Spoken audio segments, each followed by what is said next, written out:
Hey Jasmine, how is my sound? Sounds great. Thank you. Trying new headphones today. Nice. Coming through loud and clear.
I like the beach option.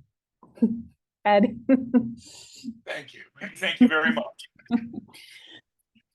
Oh, I'm feeling pretty beachy right now. Good. That is, which beach is that?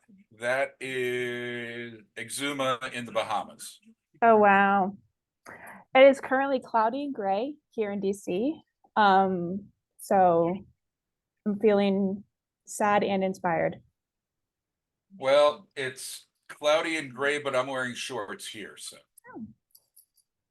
it's actually mid-70s here, so with sprinkles every now and then, and not the good sprinkles that you put on ice cream. Actually, that would be kind of cool if that fell from the sky. Interesting. I'm probably going to end up turning my camera off. So, yeah, I'm just giving you an update. Thank you. Oh, you're welcome.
Hey everybody, we are at the top of the hour, but I figure we can give another minute or so for people to log in. Thanks for being here.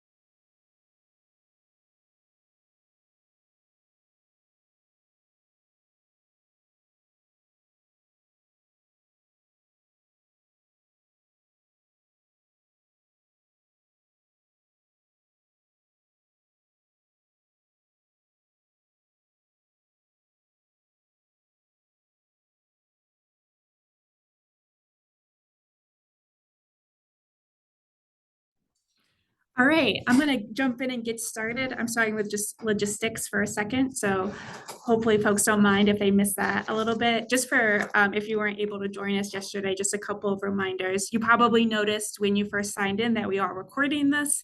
Not planning on sharing it widely, but I will share it with folks who aren't able to make the meeting and request it afterwards. And then just an encouragement for folks to participate. Please use the chat to add your thoughts throughout the meeting. And during some of the sessions today, we'll have time for discussion. So you can use the raise your hand feature, turn on your camera, whenever you want to chime in with your thoughts. But David's got some opening remarks, so I'll turn it over to him. Thanks, Maddie, and thanks to everybody who's joining again today, as well as some new folks. We had some great discussion yesterday in this day 2 of our application forum. I thought I would just touch on a few quick highlights from yesterday as reminders, and for those that couldn't join yesterday and want to request the recording may be of interest. We heard a little bit from DOE, Department of Energy, about their refreshed approach to technical assistance for applications help. Some of the commitments they're requiring and the timeline they have. I thought that was particularly interesting, that change. On weatherization data, I think a number of interesting things emerged. We've had this data question for some time. NASEO and other states have raised it, but we clearly need to press DOE for an answer on some of these questions so states can make decisions and move forward. It is definitely an impediment to making decisions around that in terms of the HOMES program. We also had a good discussion about 100% payment under HOMES and really the need to find good examples of whole project cost for houses. I think that's a critical one. Maddie and we are going to dig in a little bit on that on our end, and certainly we will work with some of the states for suggestions and some of our affiliates. The utility bill increases discussion is similar to others we've had, but I do think the analysis that I believe it was New Mexico relied upon from NREL, that's something we think might be useful for other states. If you have questions about that or would like an appropriate NREL contact, please reach out to us and we're happy to make those connections and help. And lastly, on income verification, always a challenging topic, but I did think Hawaii's approach that they were considering around self-attestation, I can never say that, and then confirming income prior to work beginning was an interesting way to do that, which could be good for the consumer, certainly. At any rate, today we're really focused all about market transformation all day, and we're going to start at a little bit higher level, get more granular as the day goes. And I think after yesterday's conversations around programs that are for households with lower income, as well as market rate, we'll have more to dig into following today's call as well. But we're really fortunate to have our first presenter to talk with us a little bit about the power of data and creating value in energy efficiency. And I think this is an area that NASEO has long been interested in, as have the energy offices. And we're really fortunate to have Veronique Bouillon, the CEO of Clearly Energy, joining us today as our first sort of discussant presenter. We hope, like yesterday, we get lots of great questions in the chat and comments. Please feel free to speak up.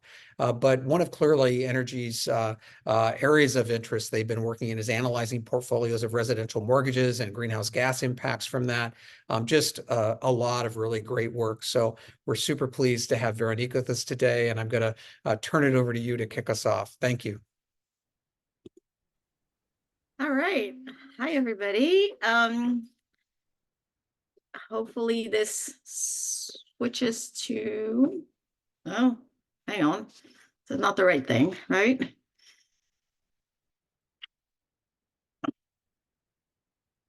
There we All right. go. This works, right? So yeah, I was asked to just give some, high level thoughts about market transformation. I will love all of your questions. I think I'll see them kind of at the end. So yeah, we sort of build software, we analyze data, we build tools to manage climate programs, to manage to estimate, emissions of various portfolios of things. I also teach climate finance at Johns Hopkins, and so I'm going to focus quite a bit on sort of the financial side of things, to a large degree, because the people coming after me are experts on sort of the incentive side of things and sort of more of the programs side of things. So this is a little purposeful. So I wanted to start by taking just a little, oops, sorry, hang on. I'm trying to move the people a little bit out of the way here. Here we go. So I wanted to start by taking just a little step back. So you may be very familiar with this slide or not. It's from EIA. And to put sort of a positive, I don't know if you can put a positive spin on this, but we have not been making gains in energy efficiency the way we should be, right? And this is not unique to the United States. Europe regularly misses its own efficiency targets. Energy efficiency is hard, right? And so what we have here is historic emissions from the residential and commercial sectors, really buildings, because transport is accounted for elsewhere. And all of the reductions that you see in greenhouse gas emissions are coming from the grid, effectively. They're not coming from reductions in consumption of electricity, and they're not coming from direct use emissions, right, from on-site emissions. Now, if you want to put a slightly positive spin on this, the flat lines that we're seeing for residential and commercial are really the product of two things. One is bigger homes, bigger buildings, times slight efficiency gains, right? So it's not like there has been no efficiency gains. But this is still a sector that is struggling, fairly mightily, right? If you add all this up, it's 1.7 billion tons. It's just shy of 30% of US emissions.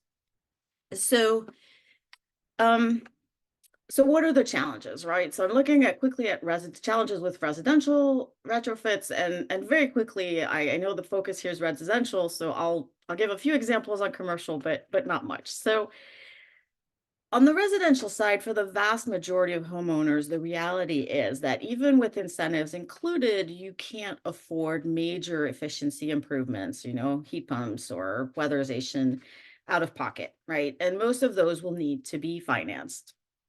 And generally speaking, and there are exceptions to that, the cost savings from a new system, the efficiency gains don't cover the loan and interest payments. So obviously incentives are there to both, help at the beginning, but as we all know, they can be hard and complicated to navigate. And so on the right-hand side are all of the options that we have available today. And these are all great products and I love them all. And then I cross them all off as being somewhat inadequate, right? And the reason is that short-term unsecured loans are generally expensive, both in terms of rates and in terms of the monthly payments that they come with, right? Things like PACE or on-bail financing are also great products, right? None of this is meant to be critical, but all of this is what people call, specialty finance or specialized finance, right? PACE, on-bail also generally have fairly high rates. They might be subsidized. Those rates might be buried, but deep down, these are still fairly expensive things. PPAs, I don't want to say even worse, but yes, kind of, right? Long-term loans, that should be the answer. The reason is crossed off, and this is part of what I will talk about today, is that they're largely not available. So what we really need is long-term, very boring, very low cost, vanilla, secured loans that wrap energy efficiency into, the most obvious long-term loan is the mortgage, or reward homes that are efficient upfront. And on the commercial building side, the challenge is kind of a mindset challenge, right? The mindset from commercial building owners is fine. I'll do efficiency stuff if I need to, if you tell me to. But I'm going to look at things that actually have a positive return on my investment, because that's how I, as a commercial building owner, think about everything else. And so we looked at a case fairly recently in Boston of, a substantial size, 100,000 square foot multifamily residential building. That owner of that portfolio of buildings had a 6% target return on investment threshold. And so with that, the only thing that could be done was installing solar. There's nothing else that really hit that threshold. Now, that was fine 2 years ago when they took that decision, but now that building is exposed to the Boston Building Performance Standard, known as BERDO. And so over the coming 20 years, that building essentially, if they don't do more, will get hit by about $50,000 a year of penalties for not meeting the BERDO targets. And so the BERDO penalty is calculated in dollars per ton of emissions above the target at a high rate of $234 a ton. So what the building should have done, right? And that's why I kind of wrote, you need new math. It's not new math. You just need to incorporate the policy into your financial analysis. So the building, if they had done that, would have at a minimum added a heat pump hot water system to their retrofit plan. There wasn't necessarily the cost savings to go all in heat pump. But at a minimum, that would have knocked back a good part of their exposure. Now, the issue is that kind of this wrap of policy plus finance together can be hard to sort of take to the bank and explain to lenders. So with this little preamble, right, I will argue that to get market transformation, you need the incentives, right? We kind of have those. You need disclosure and you need climate finance.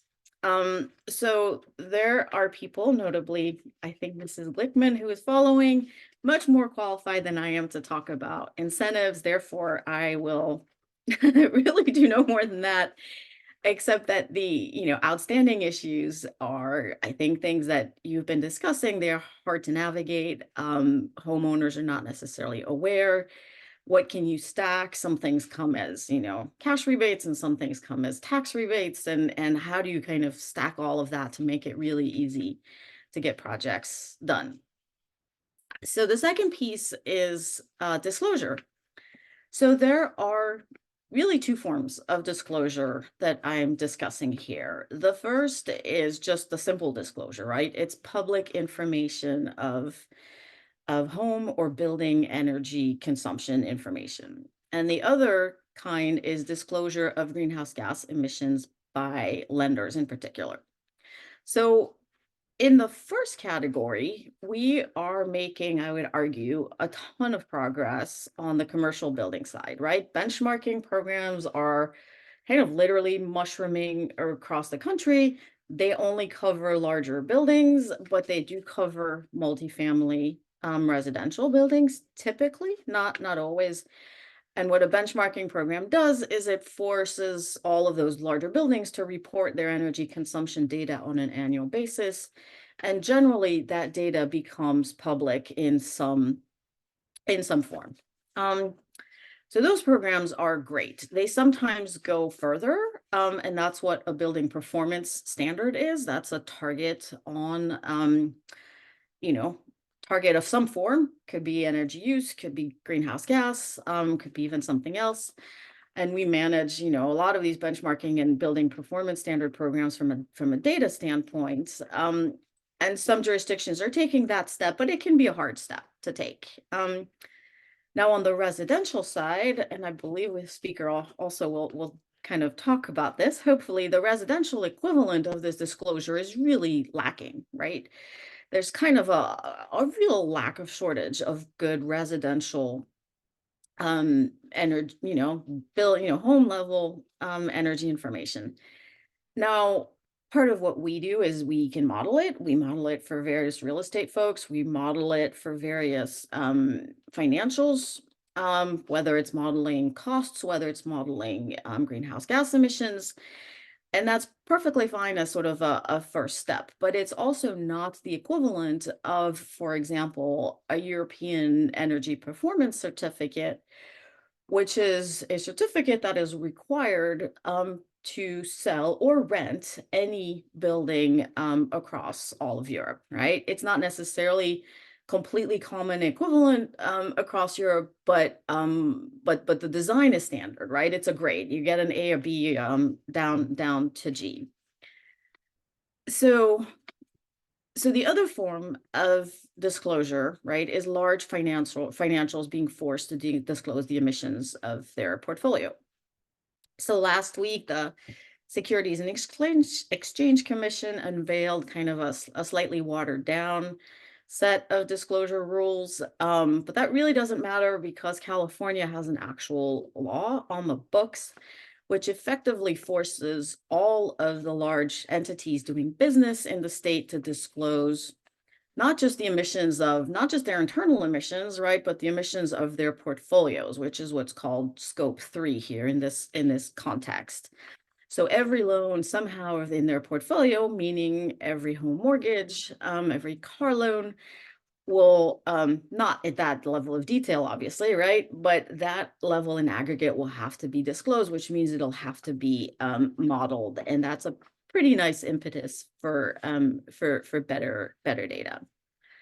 And so this sort of leads us to the question of like, well, who at the end of the day then owns these building emissions, right? And so I'm going to do lots of air quotes in this because it's really owns like this, right? So there is a set of principles called the Principles for Carbon Accounting for Financials, which essentially says that if there's a loan, right, the emissions of the part of the loan that is paid off is the responsibility of, say, the homeowner, right? But the emissions of the part of the loan that is not paid off, that is on the books of the lender, that is the responsibility, that becomes part of Scope 3 emissions of the lender. So if we had a little bit of fun doing this with a couple of friends and colleagues for a forthcoming ACEEE paper.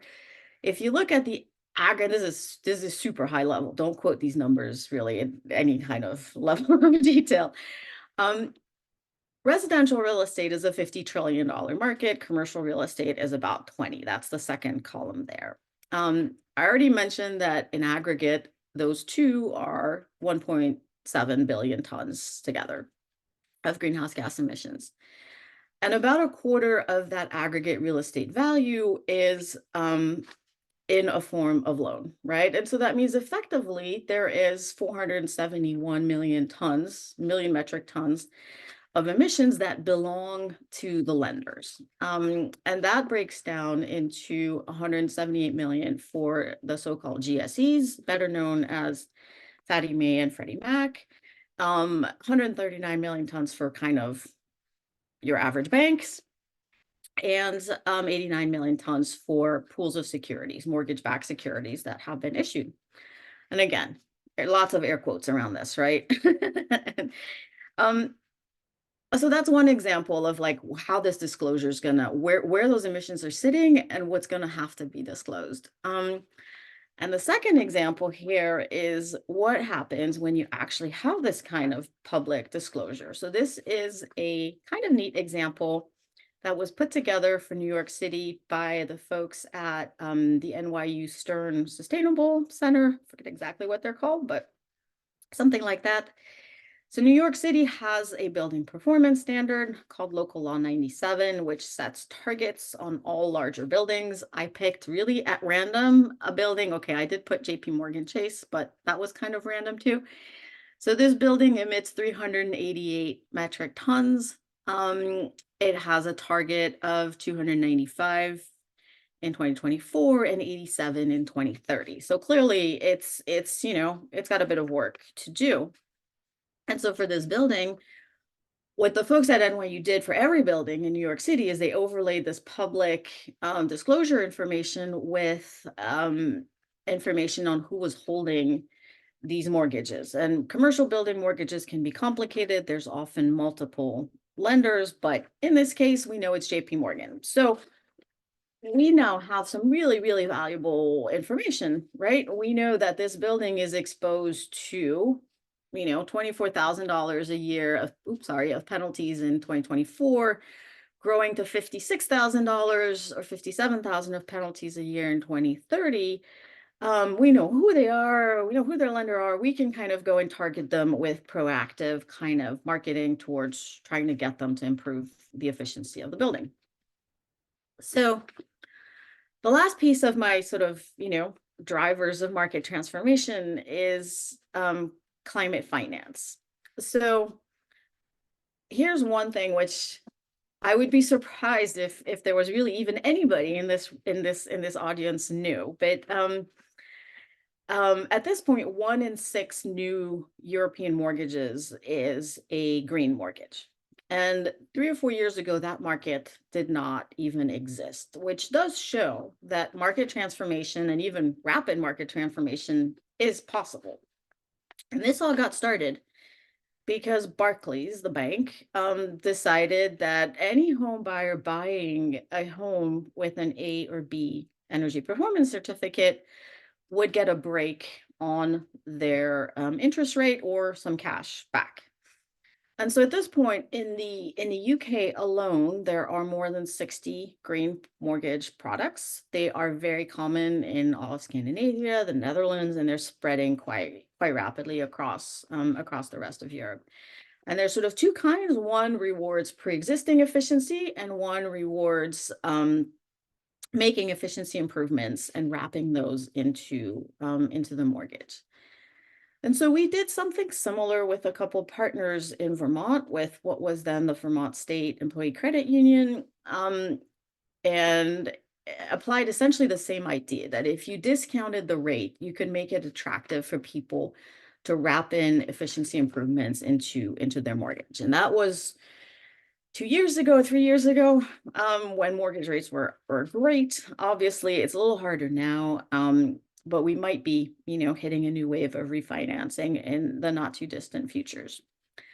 So over here, the green mortgage market exists theoretically in the sense that Fannie Mae and Freddie Mac each have a product.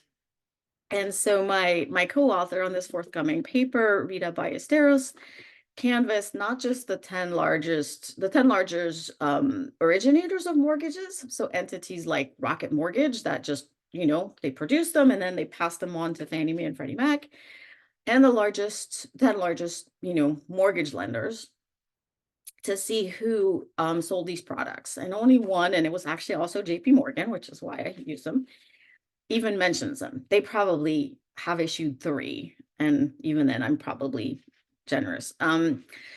So they exist, but the market is non-existent. So that sort of leads us to the question, to wrap this up, right, of what do we need for market transformation, sort of from this sort of financial instrument standpoint.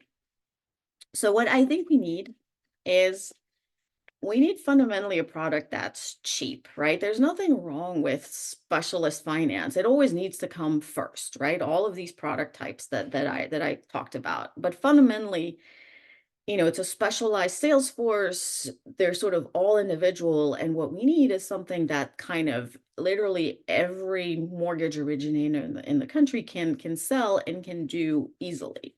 So we need something that's cheap to originate, and that's cheap or cheaper for the borrower. So we need this discount on long-term rates that I think is the critical piece. And I think this discount can be achieved by combining at least 3 sources of discounts. One is the lender commitments themselves, right? Every large lender is out there saying, I'm going to put $1 trillion behind climate finance. And those in Europe actually specifically say that part of that commitment is green mortgages. Over here, they don't, but And the reason why this lender commitment makes sense is that it's actually good business, because if you think about it for a second, if you can issue a bigger loan because it has efficiency improvements wrapped in, you make up the discount in rate with higher volume. The second source is the government-sponsored entities, Fannie Mae and Freddie Mac, need to put all of their weight behind it. And the third is what's kind of already happening or will happen is that things like the Greenhouse Gas Reduction Fund or green banks can help facilitate rate buy downs, right? To knock that rate down a little bit. And all with the other piece that is critical is to find a way to simplify and roll into all of this, all of the available incentives, so that people don't have to kind of sort that out themselves. The third piece is that this borrowing needs to be fairly flexible. There are some pretty big issues with the existing green mortgage products in the United States. Sometimes you might need a new roof in order to put solar on the roof. Well, that should be okay, right? So the borrowing needs to become kind of more flexible. And so for this to work at scale, it needs to leverage kind of all existing sales channels. And I think at a tiny micro scale, I think that we were able to prove how to do that with the Vermont pilot. It also means that all of sort of the sticking points that we currently have, things like appraisers don't have a clue how to appraise, efficiency. Audits are expensive, right? They sometimes, in a lot of places, lack workforce. All of this together leads to longer transaction times, right? All of that needs to be smoothed out. But fundamentally, if Europe can figure it out, right, so can we. So these are sort of the mechanical elements of all of this that need to be worked out. And so yeah, so my closing slide is, are the stars aligning for market transformation? I don't know. So a number of us have been kind of, banging our heads against the wall to try to crack this nut for a while. We are in an era of fairly unprecedented incentive support. Mortgage rates are likely to drop in the next months, year, 2 years. That will lead to a wave of refinancing. The folks refinancing their homes are the best candidates for this because they have some equity in their homes, so they have some headroom. They know their home, so they know what they want. They get the comfort improvements that they're looking for.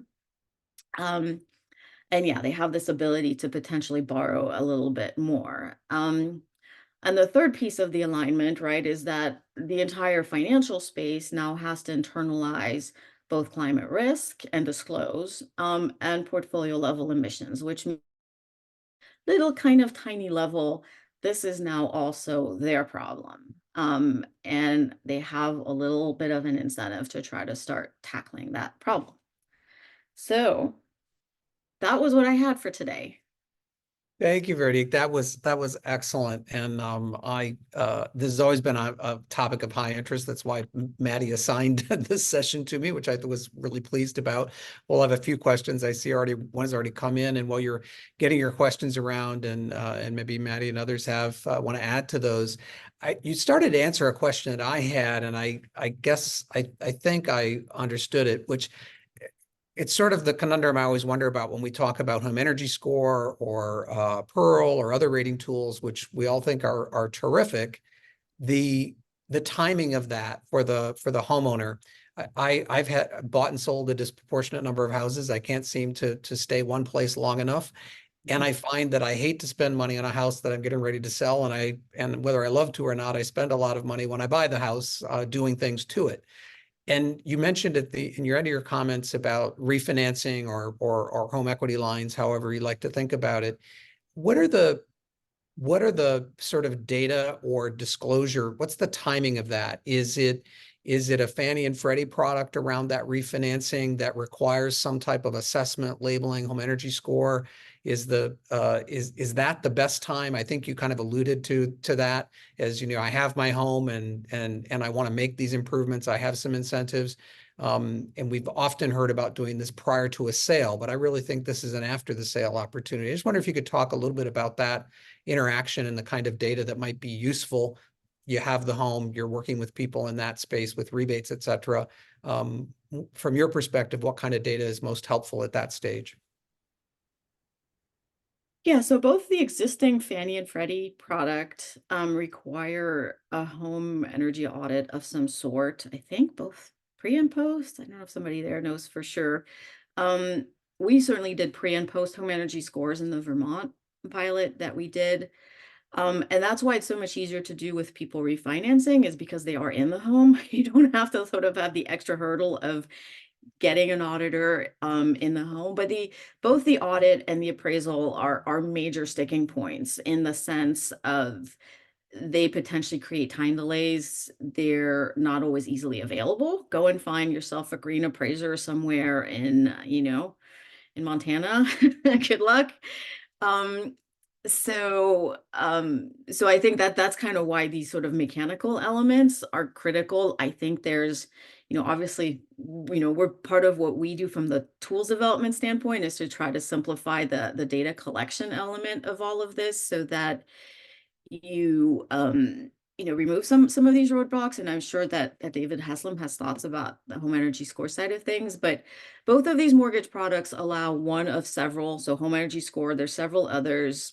They're sort of relatively flexible from that standpoint. Their problem is more that they need to offer things that are widely available, and there's no standard around here. So, they're a little bit stuck, and through no fault of their own.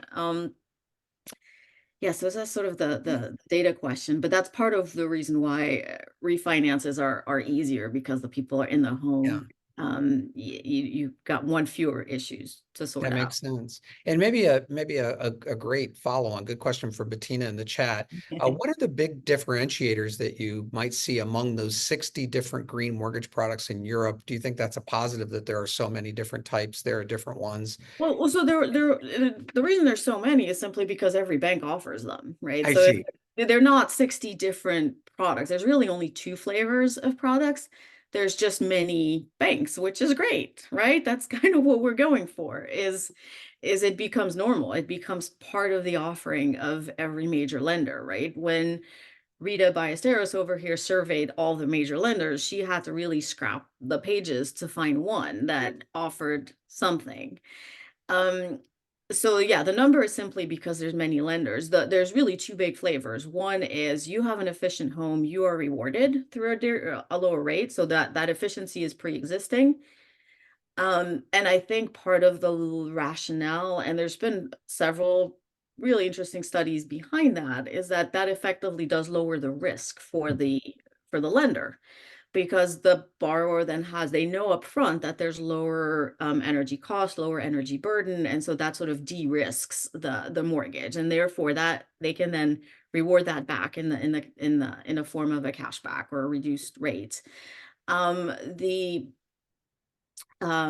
other flavor is wrapping in efficiency improvements into the mortgage, right? And so that's where you can look at the details of what's allowed and how much is allowed, and you can get into lots of technical discussions of, how much is too much. If it's too much, it starts breaking the sort of financial metrics that lenders use to evaluate borrowers. But at the same time, what we saw in Vermont, and I think that's the next question, so I'll talk a little bit. It was a very small pilot, right? We did 10 homes. We used the existing sales staff of Vermont State Credit Union, and what we created was sort of a 3-question questionnaire for them to ask anybody who came through the door, right? And it was in the era of 3% mortgage rates, and this is to their credit, Vermont State Credit Union knocked 0.5% off of that. So some of our 10 borrowers literally borrowed for 30 years at 2.5%. And people are smart, right? So they saw that and they were like, I'm piling everything on I can ever see doing on that home. So we did huge projects. Those projects became so much bigger than the average retrofit project. They were like I'm doing the walls, I'm doing the windows, I'm putting solar. I'm essentially almost going net zero because I'm smart. I'm never gonna get, you know, another 2.5% rate. So we had 3 questions. If they answered that, then there was another few questions. If they still kind of pre-qualified. So what Vermont Credit Union wanted, it was the opposite of how Fannie and Freddie think about this. Fannie and Freddie think about it as you can only borrow so much, right? They have a maximum.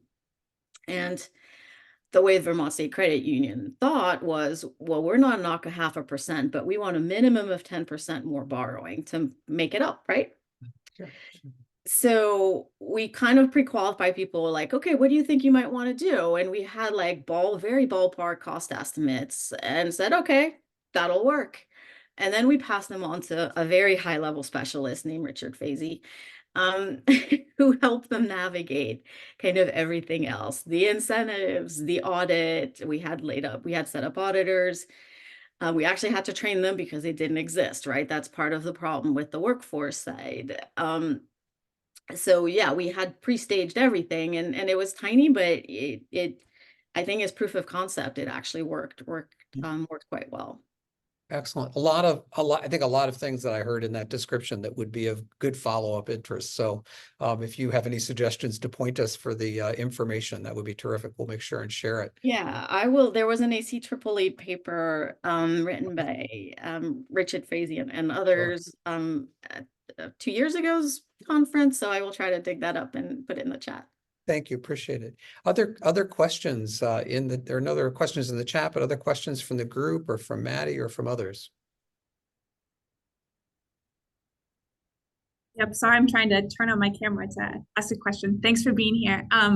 My question for you is, and you mentioned a little bit in the workforce, but the audience you have here today is primarily state energy offices. So any recommendations for state energy offices that might be bought into the micro transformation that you're describing, and how they could contribute to it? What would be sort of like helpful in the road to micro transformation that you're describing?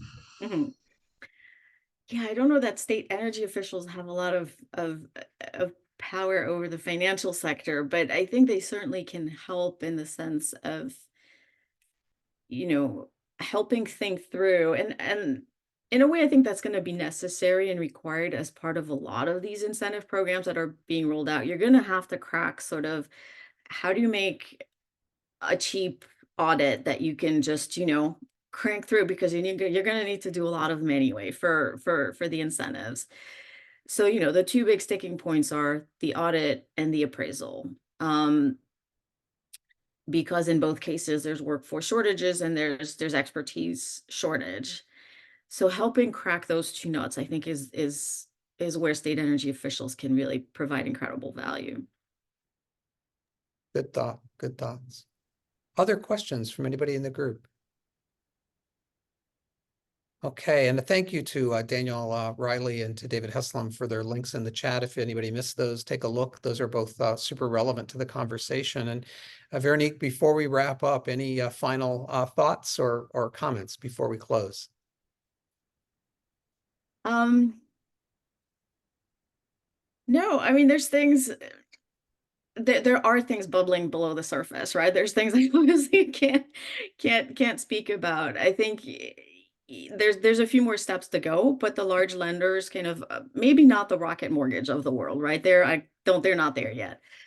But a lot of the big financials, whether it's the GSEs or the big banks, are starting to think that the residential mortgages in particular is the last thing that they want to touch in terms of their greenhouse gas disclosures. They're being forced into it because it's fraught with equity issues, right? There's a lot of poor people in really poorly insulated heating oil homes or propane homes, right? Mobile homes that are propane. So there's a lot of equity issues. They're terrified of having to go there, but they have to go there. And I think they're starting to like literally, dip the toe in the water. So sort of that disclosure side of things is coming and is going to happen. Terrific. And thanks again for your time and for joining us today and imparting what you know. I'm sure we'll be following up and appreciate all the work you're doing. I'm going to turn it back. Oh, I'm sorry. Go ahead. No, I was going to say, I will share my slides with Maddie if they're of use to Sure. anybody. My contact info is in there if you have any thoughts or questions. Yeah, very Fantastic. happy to be there. Fantastic. Maddie, back to you. Thank you. Thank you both. I'm going to turn things over for our next session. Turn things over to Liz in Washington to introduce our next speaker. So Liz, please introduce yourself first and then introduce our speaker as well, please. Great. Thanks, Maddie. Hi, folks. Liz Reichart. I'm a senior energy policy specialist. I'm one of the folks leading the state of Washington's work to design and implement IRA rebate programs. In addition to, all of the other work that doesn't rise to the level of designing and applying for IRA rebates these days, building codes, building performance standards. I'll give a few quick updates on Washington's rebate progress just broadly. Our application for efficient appliance standards rebate program is complete. We are waiting on one more sign off before we press submit, which will likely happen over the weekend or early next week. And we are pivoting to our HOMES application, hoping to have that wrapped up shortly. Meanwhile, we're using our early admin dollars for a series of analyses that help us better design and implement IRA rebate programs. We've just released an RFP around our community benefits plan, which I will put into the chat, that will really help us do deep and meaningful engagement with Washington communities. So enough about Washington. Very happy to introduce a senior advisor at U.S. Department of Energy, SCEP, Joan Glickman. Thanks so much. And kudos to you and so many states that are working so hard, not just on the rebate applications, which I know we haven't made easy, and all the other stuff you mentioned and many more. So really appreciate it. I'm going to just go straight into slides because this topic, as Veronique has said, is very near and dear to my heart. I'm trying to share my screen. Here we go. Tell me if you are just seeing my background. Okay. Do you guys see my slides? Yes. Okay, perfect. So yeah, it's something I and others obviously have been working on for a long time. I have 3 slides that are kind of background, and I put these together thinking that they'd be shared. So I'm not planning to go through every word of these slides, but I'm happy to go through them another time with you as well. So I think that Veronique very well honed in on why this is so important, but I'm going to just hit it home again because I really want people to hopefully look into this. And I know you guys have so much on your plates, but I do think market transformation is essential to going beyond the 8.8 billion rebates and thinking about how to leverage that money to make it happen. So we have over 120 million housing units in the country. 80 million single family, approximately 7 million are manufactured homes, which, serve among the poorest of the poor. And they have a huge impact in terms of our energy use and carbon emissions and peak. They drive all of those in a big way.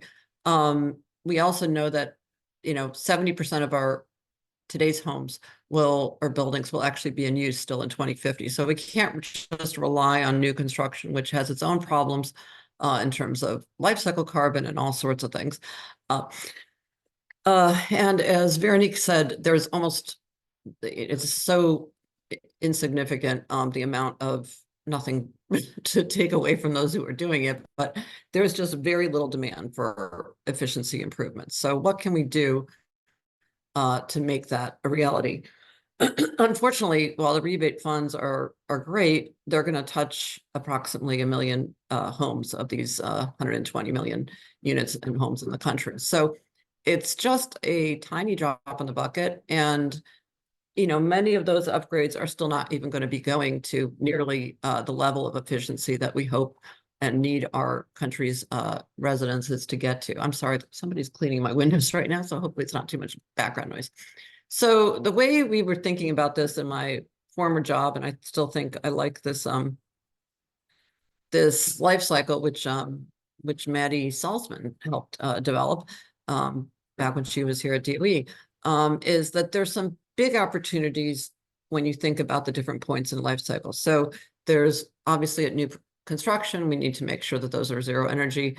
There's the point where people are maintaining their equipment and replacing it. That's kind of like the 50122 upgrades and appliance upgrades. There's the trying to make it much more accessible and affordable to do deep energy retrofits when you're doing a major renovation, or if you had the means to do efficiency and you cared about it enough, making it less of a hassle, et cetera, both financially and in terms of the work that needs to be done. And then, as Veronique just, very eloquently spoke to, effective valuation of energy performance and associated greenhouse gases in home transactions. There's a lot of opportunity. Unfortunately, it's not really being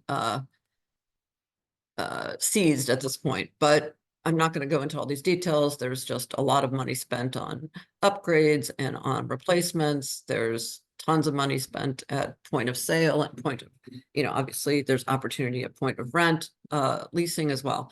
So in case you're not aware of these tax credits, there's a Zero Energy Ready tax credit that provides $5K per unit. So for multifamily, that's quite significant. And I believe DOE is working on a spec that would allow that tax credit to be available for major renovations as well. So as you know, you guys are required to come up with a market transformation plan.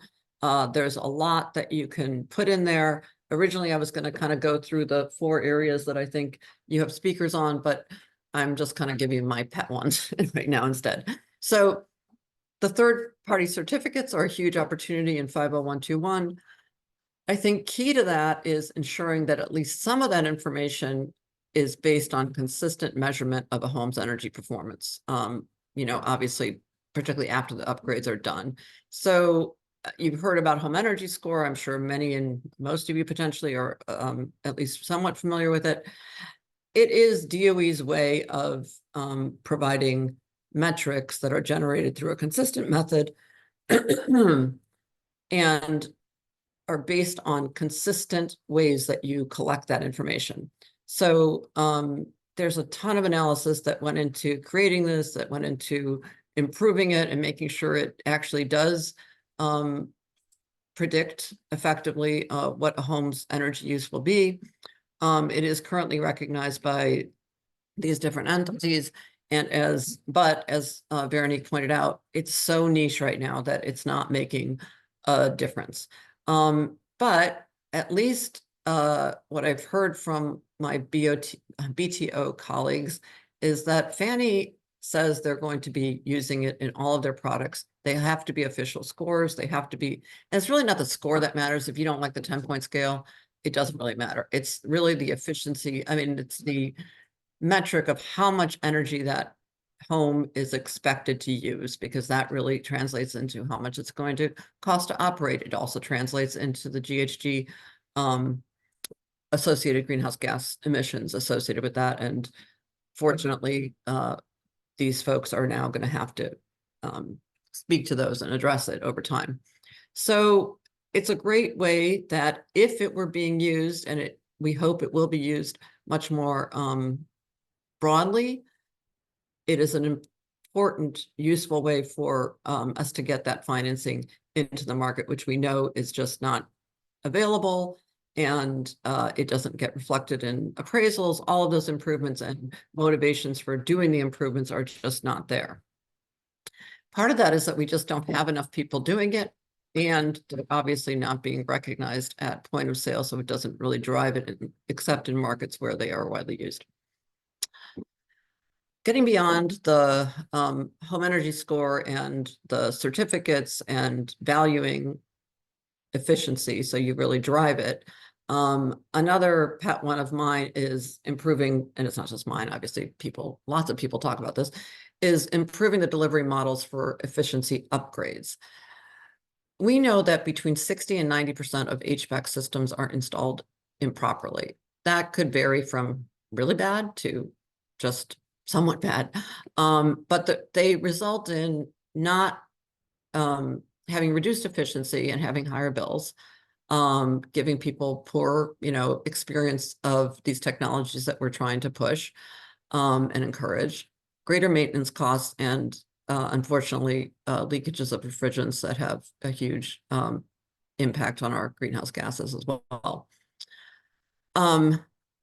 We need to reduce overall costs, whether that's the time required for installations, which, as I said, have to be improved, but also the transaction costs associated with QA and all the things that you need to run good programs and to ensure that people are getting good services for what they're investing in.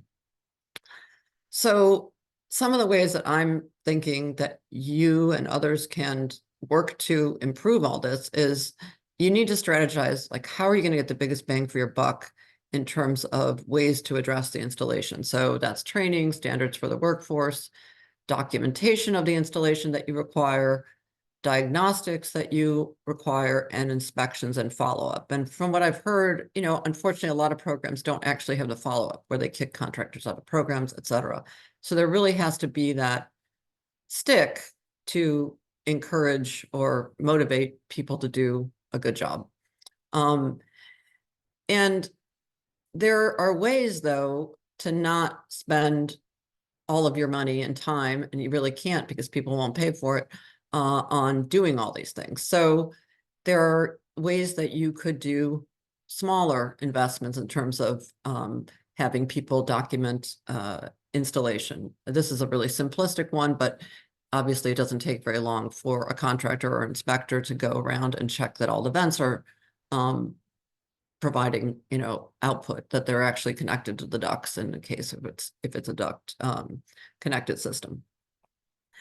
It's also really important to match qualifications of the workers to the task. So you're not paying the highest end labor to do things that could be done with lower skilled labor.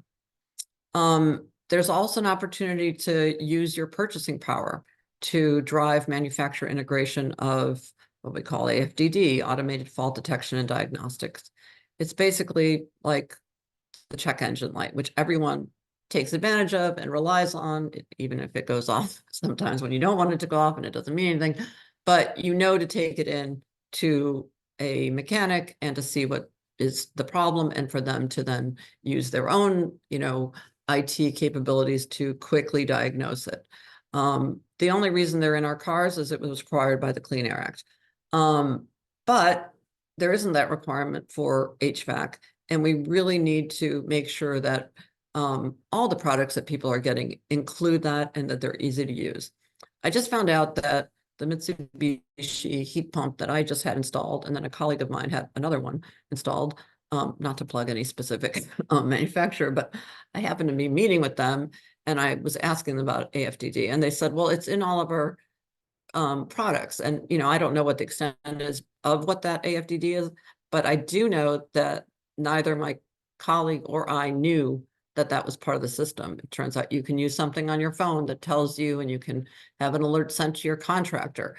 But we didn't know about it, and we're in this field. No one told us about it, didn't realize it was there. So I think it's also key to educating consumers, homeowners, what they need to ask for, whether it's understanding how to use the system properly and keeping it maintained and using these features if they exist, to understanding what to ask for so they can be smart consumers in terms of installation. And there are checklists that DOE has created, and I'm sure many, many other organizations have available to help inform consumers. So that gets to growing the qualified workforce. So how are we going to attract new entrants? And I know there's been a lot of effort here, or some effort, I should say. There haven't been the resources. Fortunately, states do have some resources, probably not enough, but some, to be working on both training and recruitment. So I think we all know that high school vocational programs, technical colleges are a great potential resource. There's also, an encouragement to really make sure that there's equity, not just in terms of the households that are being served by these rebates, but also making sure that there's an ability for the economics of those communities to the economy of those communities to improve. And that means making sure that there's opportunities for the workforce in those locations to be part of what's the delivery mechanism.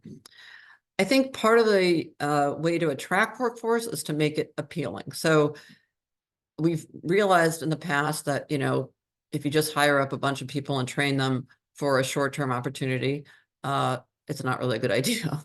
But if there are opportunities for growth, if there are partnerships with contractors to make sure that, let's say they do a lower skilled task, but they demonstrate, you know, ability, maybe there could be opportunities for them to go into apprenticeships.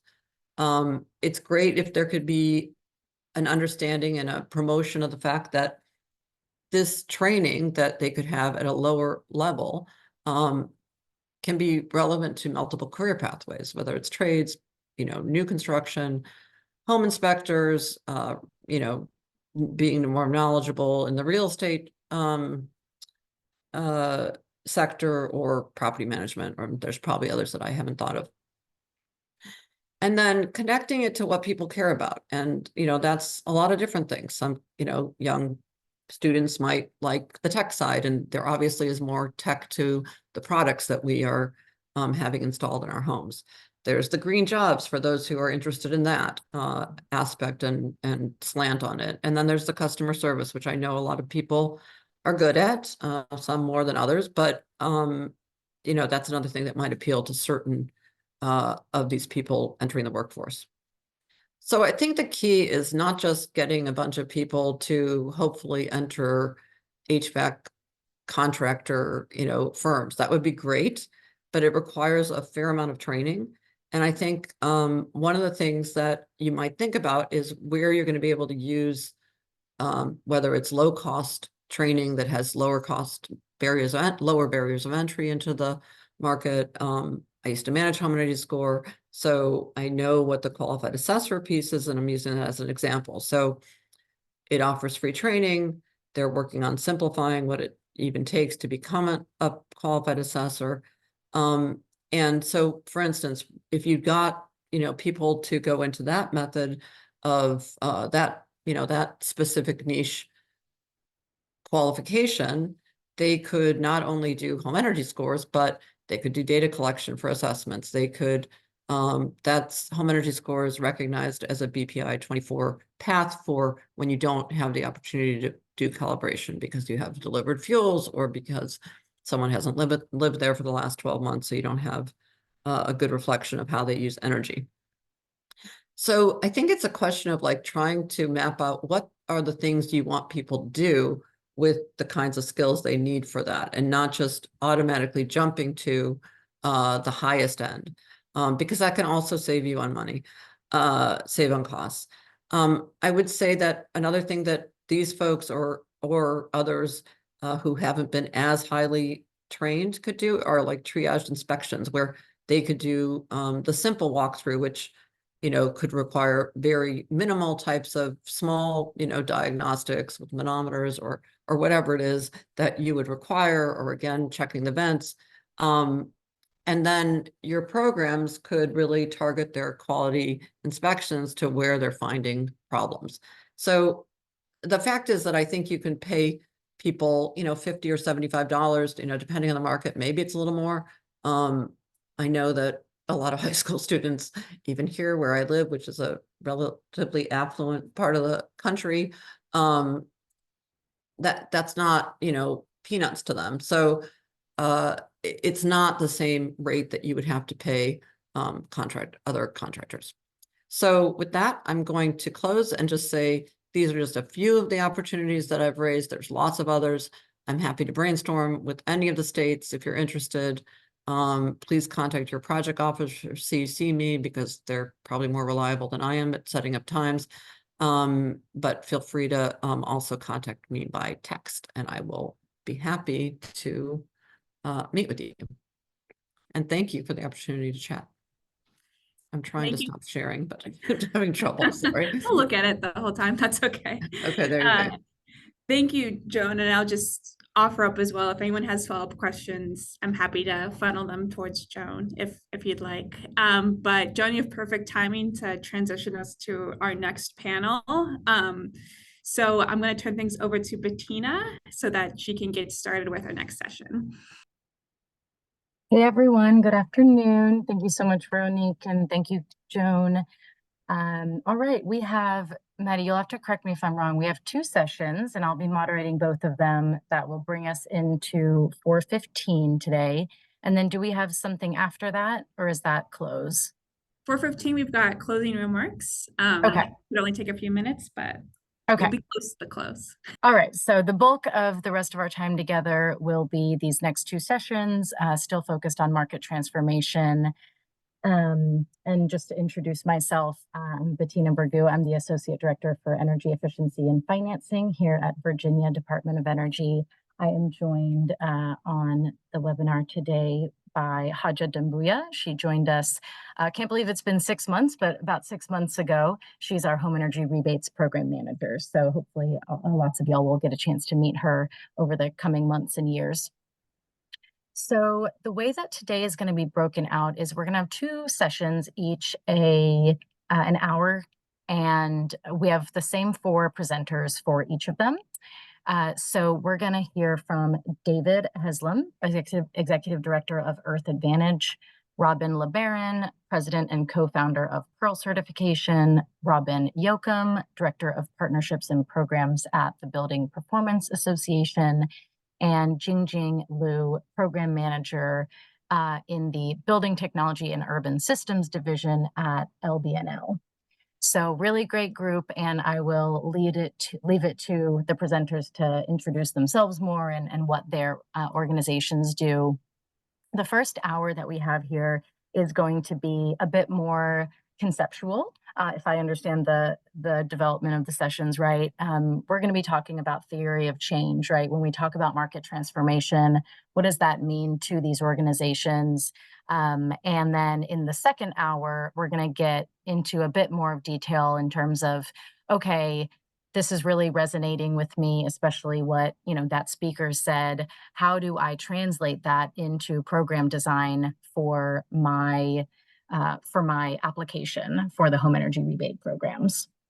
So hopefully we can come away with a lot. And the only intro remark from Virginia I was going to make, Joan totally stole my thunder, but it really resonated with me where she began in talking about the extent to which we're really going to reach households with the dollars under this program. It was a big reality check for Virginia several months ago when we got some technical assistance from NREL, and they did some bounding for us to say, just foundationally, if we max out rebates or we max out number of households that we are going to reach, where does that get us? And when we saw that realistically we're going to reach about 1% of households, we were like, okay. So ever since then, we've known that, we really need to think short term and how to maximize the impact for individual households that we are able to reach, but also, what are we doing with these programs in terms of demonstrating how the market can operate differently and really transform it. So I've appreciated talking to each of these presenters over the past year or so. And David, I think you're up first. Great. Thank you very much, Bettina. And let me get the slides up. 1 second. It's always sharing the right screen. First, let's see. There we go.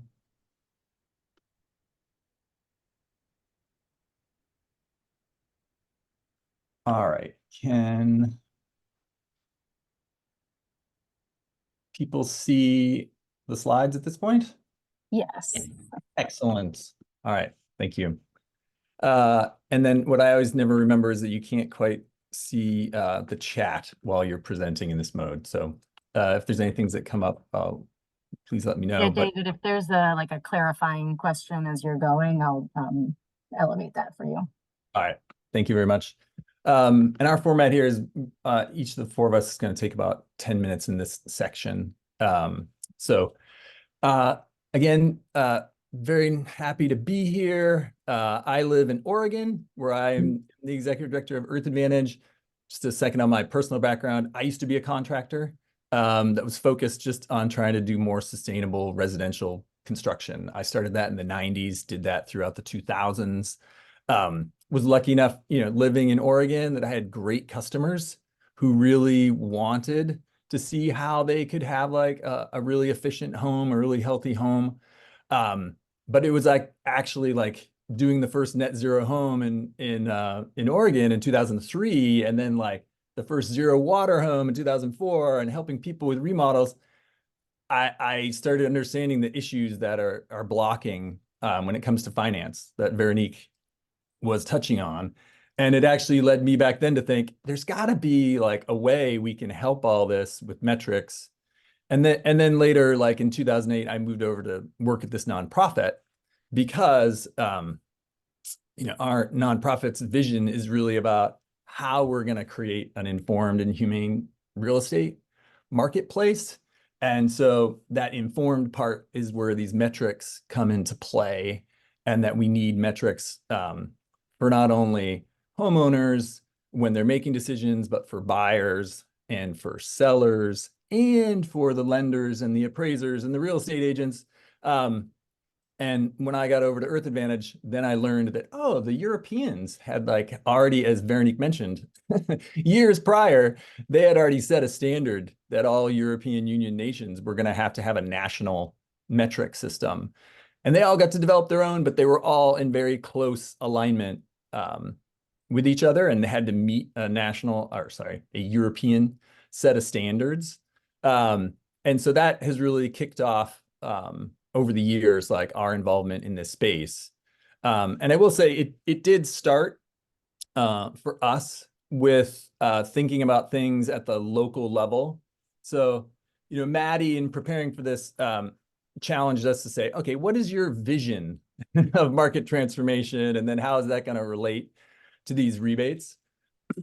And I think for me, when I think about our vision, has always been, we want to get to where, not just where European markets are at today, as Veronique described that, but to where like European markets might be 5 years from now. And we actually think that things are pretty well positioned right now, that the US could catch up over the next 5 to 10 years and even surpass that, because of some of the things that Veronique pointed out. Like, we have a concentration and centralization of our residential single-family mortgage finance in the United States that doesn't exist in Europe, right? With the GSEs, with HUD and Department of Agriculture, there's a concentration there that if we get the right things in place, we could really see the use of this type of finance. But to even jump back a step to like the personal level, like when I think of the vision, I actually think of like where I live here in Portland and conversations that I've just had with people who are not involved in this industry at all, right? And so a year or two ago, I was having lunch with a young millennial lawyer. We were chatting about, what do you do? What do I do? And I said I did energy efficiency stuff. And then she said, oh, my word, we bought our first house last year. And I never thought I would have bought a new home, but I didn't, and I love it. And the underlying fact of that came from that Portland has a disclosure policy that uses the home energy score. So when you do list a home for sale, it's on the seller to actually have a home energy score done and then put that in the listing. And for her and her partner, when they were looking at homes, they first thought, oh, we're going to look for that 20s bungalow. That's like the picture perfect thing in everybody's mind. And then as they started looking at homes, and they were like, like the ones with the really poor energy efficiency scores, they tend to have like a lot of deferred maintenance too. And, we want to start a family and we don't want to have to deal with all that. And so over time, they're looking, they're like, hey, the newer homes actually all seem to score better. And then it actually like transformed her understanding of like what it might mean to like have a house, have to fix things, have to pay higher bills for this, that, be comfortable or not, shifted their personal attitudes and then shifted their behavior. And they actually ended up buying like a skinny new house on a narrow lot. It was still in the neighborhood they wanted, but it absolutely like changed their behavior. And it was just one example of that. Now, they didn't have to get a special finance product. The mortgage that they got enabled them, they're a relatively high income couple, so they didn't have to worry about having if this cost a little bit more, right, that it wasn't going to be a problem for them, right? But that, to me, at the end of the day, we'd love to have all buyers have access, all borrowers, when they refinance even, have access to this kind of information.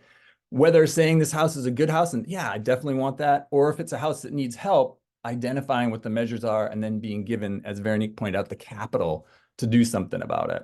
So that's like the vision that I wanted to share. And I just wanted to let you know, in places around the country, there actually this is happening. It doesn't show up like was mentioned in appraisals yet. Like nobody's saying, oh, somebody paid more for this house because it was green.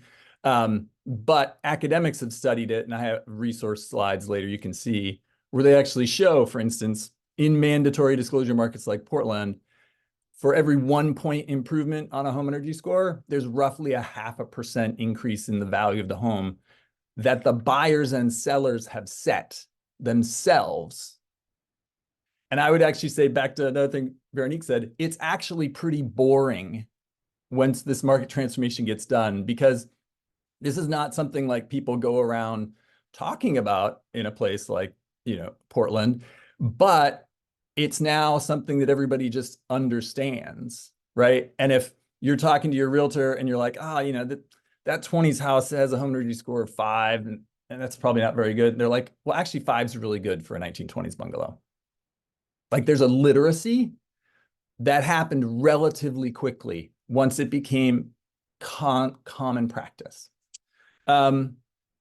So beyond the vision, like the more practical definitions of like what market transformation is, like in our vision, is there's really like 2 ways to get there, to change like people's behavior at the end of the day. The one I was just describing with that example buyer that was the lawyer, that's really the B here. Like their perception got changed because there were policy actions that took place. It enabled them to have a different perception and therefore a different cost benefit ratio of different houses they were looking at to purchase. The first one, like limiting the purchaser's choice, that's much more in alignment with, say, limiting market choice by building codes for new construction being advanced, right? Like the builder in that case, being the purchaser of materials, doesn't really have a choice anymore, right? They don't get to build something lower than code. So market transformation when it comes to new construction is typically thought of as, oh, let's put incentives out there in the marketplace that lead the leading builders to build better than code. They then show that it's possible to build better than the current code. And then the next code cycle can adopt some of those advancements and make it the new code that then everybody has to lead to. And that's like a form of market transformation where you limit their choices. Veronique touched on that on the commercial side with the building performance standards that are becoming more and more common in cities around the country, right? And those are the kind of things that with the states right now, limiting market choice, that's not your role in this market transformation. There's not a real opportunity on that side with this. But what the vision I was talking about for single family homes, it's very much in alignment with like changing the perceptions. And that can be around the changes to the business as usual.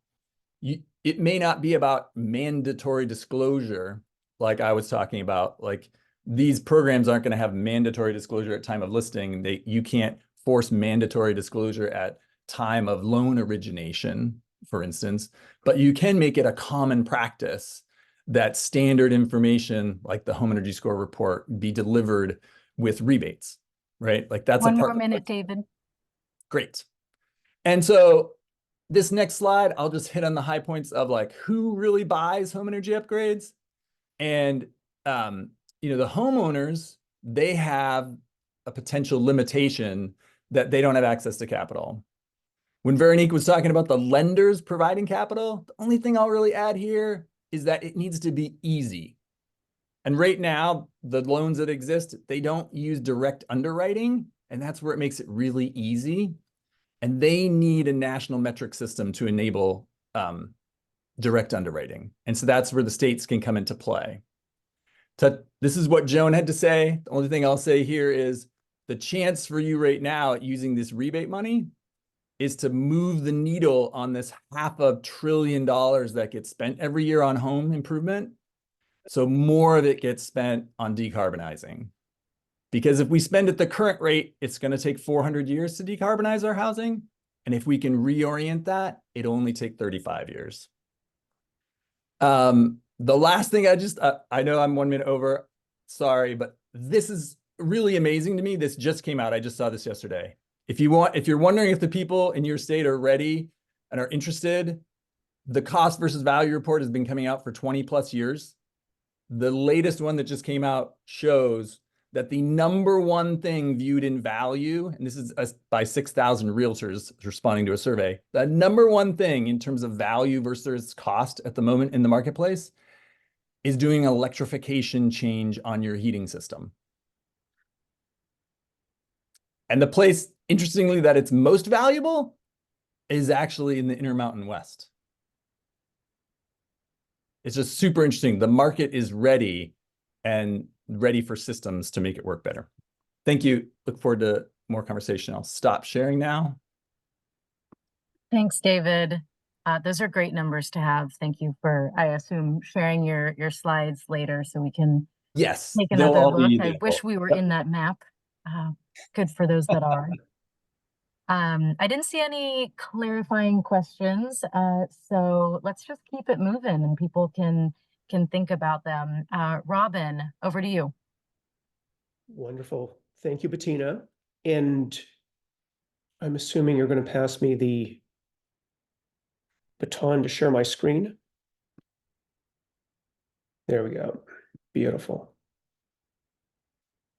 Whoops. That's not what I wanted to do. There we go. Can everybody see that? Not yet. That's unfortunate. Let me try one more time. How's that? Still No, no? I'm not seeing it on my end. Let's see. Or not? I'm sure. You did the middle share screen green button through the Zoom dashboard. It may be Zoom and Google playing badly with each other, but let's try it one more time here.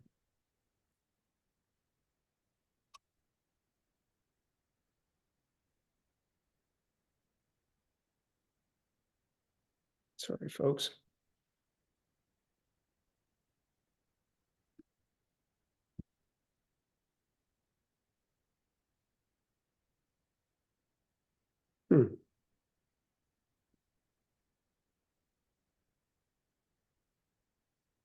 Robin, if it's not working, we can always move to Robin Yoakum, and you're welcome to send me your slides or Maddie, and we can share on your behalf. That's probably a good idea. Give me one more second, and if it's not working, let's do exactly that. All right, so for heaven's sakes, you know what? Why don't we just do that? Because I know we're pressed for time. It's too bad because I had things, follow-on comments from David, but I will remember them. Okay, thanks, Robin. If you don't mind, please send them to Maddie, just so I can keep an eye on the chat. Fantastic. We'll team up. Great. Robin Yoakum, are you ready? I am. Yes. Let me just share. Thank you. We'll come back to you, Robin LeBaron. Thanks.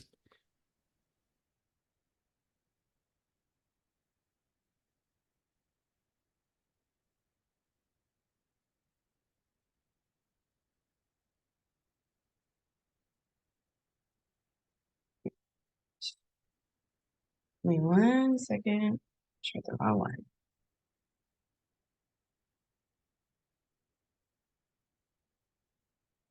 All right, so hopefully you guys can see my first slide, Tina. Yes. Okay, perfect. All right, so good afternoon, everyone. It's so good to see all of you on the call. Thank you for having me. I'm so like blown away with all the information, statistics, everything that we've gotten over the last 2 days. And I appreciate all of you for sticking in here and just absorbing what you're learning throughout this presentation. So if you don't know me, my name is Robin Yoakum. I'm the Director of Programs and Partnerships for the Building Performance Association. And I really hope that this presentation gives all of you just one more thing to think about when designing your required market transformation plans under the home energy rebate programs. Many of my colleagues have discussed barriers, opportunities, and options to really effectively manage these programs, and there have been some amazing stats provided, and I'm really glad that NASEO is hosting these virtual sessions and giving you guys all of our slides so that you can refer back to them, because I can only imagine after, what, 4 hours today, 4 hours yesterday, your brains are just bursting with information. So my focus today is going to be on the contractor side of things. So personally for me, you know, I come from a family of construction workers. My dad was stucco, my grandfather built homes, and I really know how much of a struggle it is to build up that workforce. You know, my dad struggled with finding guys that would be able to stick with him and that he could train and provide for and support. You know, there's inadequate training. The youth of our today isn't really sure what energy efficiency is.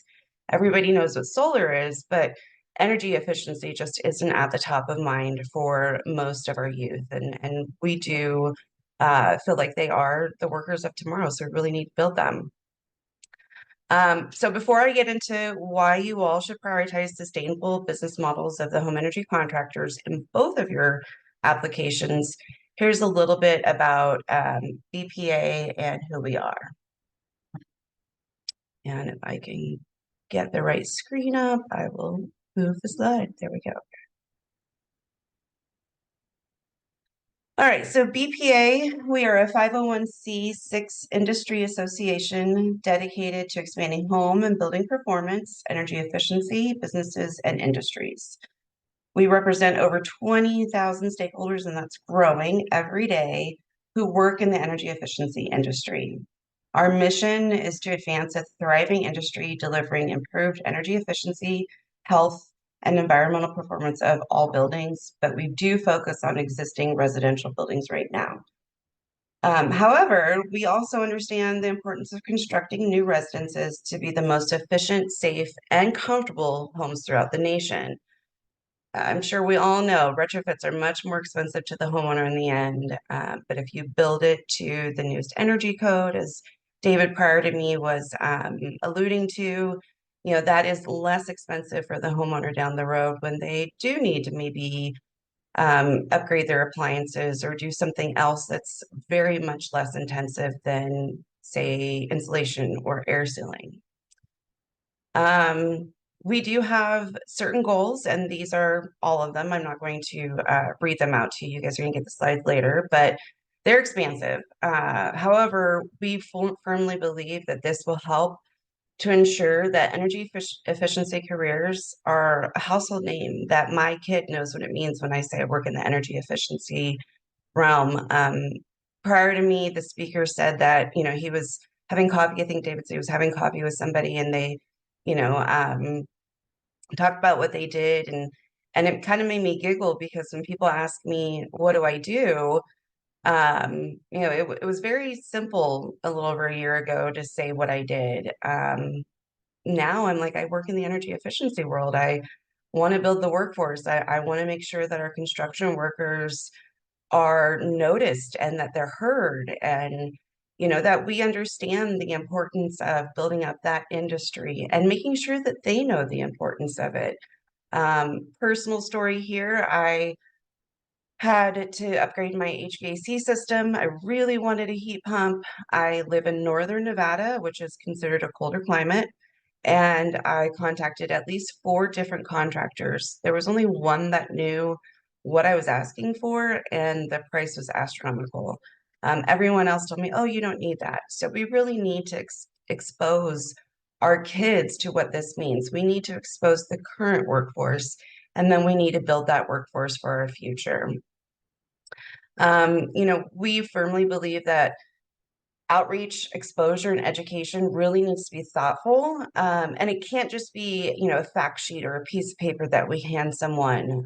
We need to be at their level. We need to be with them. We need to be in the schools. We need to be in our disadvantaged communities. We need to figure out a way to help our citizens of our states really embrace the energy efficiency industry, the rebate programs, and figure out the right construction workers that are that can do the measures they need. On top of all of that, ensuring equity and diversity within our workforce and the folks that we serve is also super pivotal. As you all know, you have a certain percentage that you have to stick to with these rebate programs, with all of the funding that are coming down for the disadvantaged communities. And I would encourage you to think beyond that 40%. Go try to do 70%. Really build that workforce, because if I am working in the community that I live in, my neighbors are seeing me. They're seeing that I have this amazing career, that I can do these things, and that I'm helping them to make their homes more efficient. So just keep that top of mind as well. So let's talk about why you all should prioritize sustainable business models for home energy contractors within your market transformation plans. So we all know rebates are going to help reduce the cost of home efficiency upgrades, but just for a period. I mean, there are billions of dollars out there, but each of our states are getting a drop in the bucket. And even 100 million is just a drop in the bucket for a state like Nevada, who's getting almost 100 million. It's going to be gone pretty soon.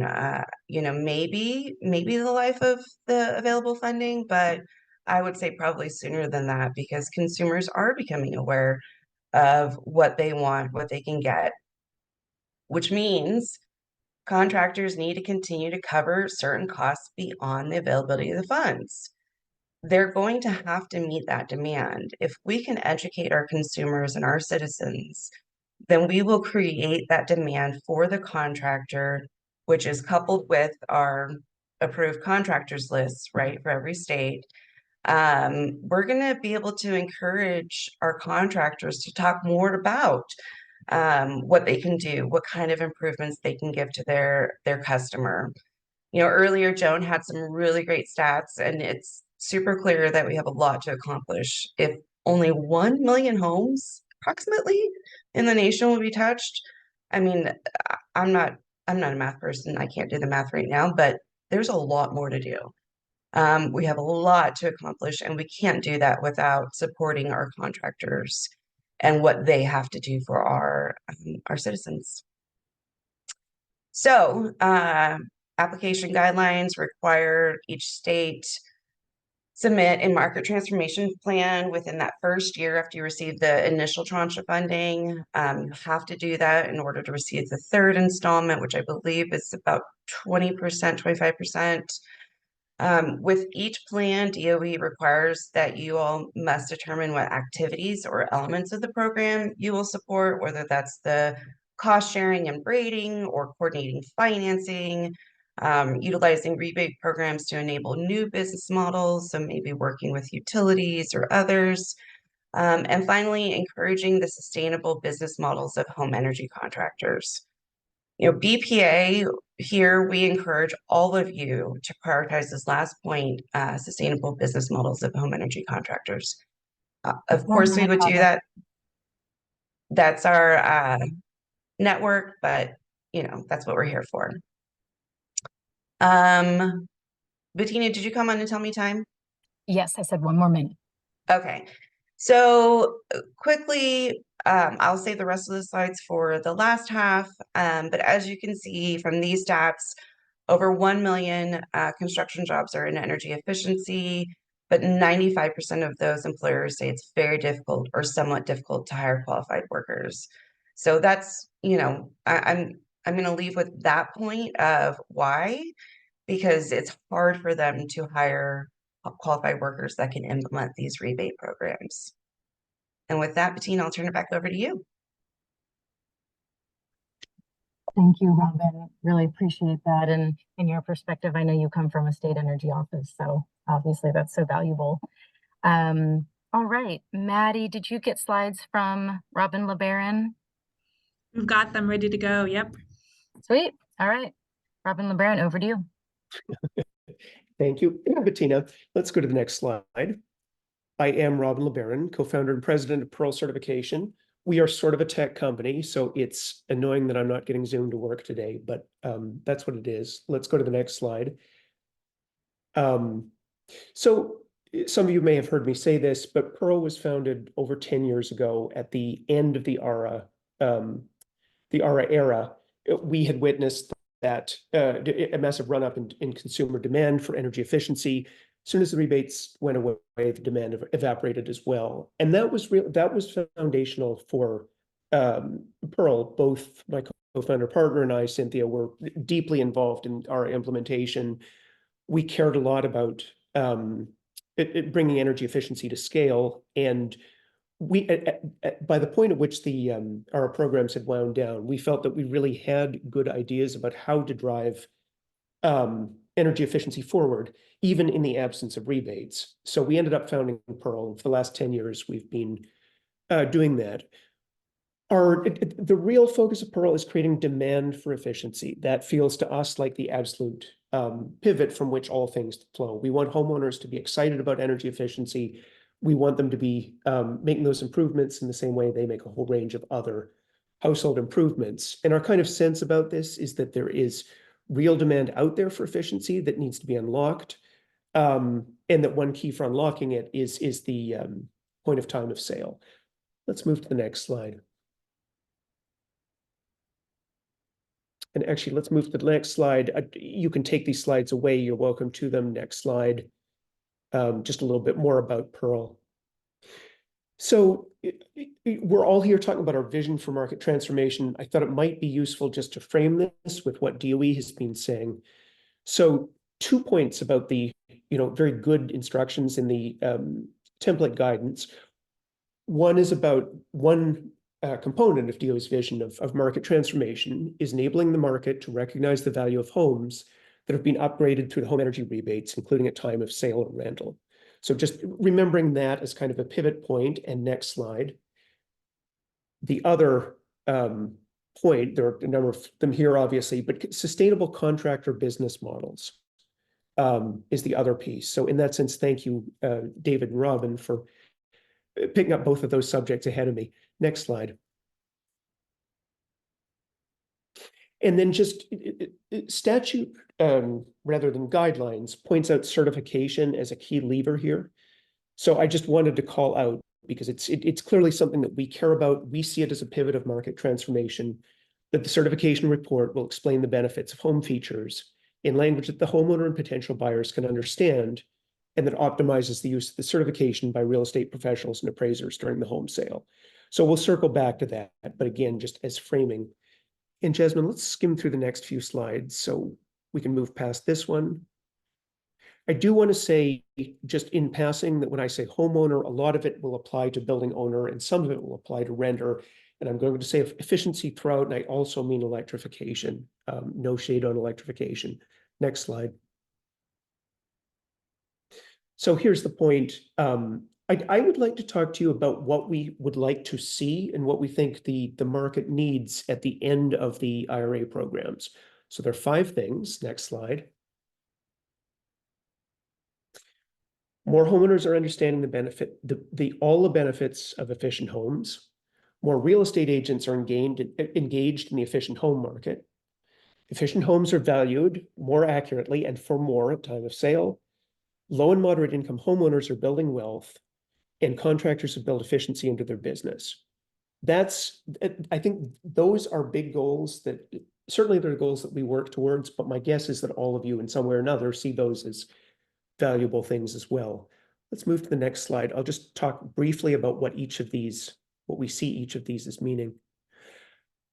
I'm going to linger more on benefit number 1 than any of the others. So this is homeowners understanding the benefits of energy efficiency. And the following is like they understand the benefits of a deck. So, you look at the deck and it looks lovely and you think you can immediately intuitively understand the benefits of a deck, right? You entertain, you barbecue, your kids can play there, you grow beautiful plants. And every deck builder is going to tell you that it will also increase your home value. So let's go to the next slide. And the reason I'm saying all the benefits is that we as the energy efficiency industry have a tendency to focus on energy savings.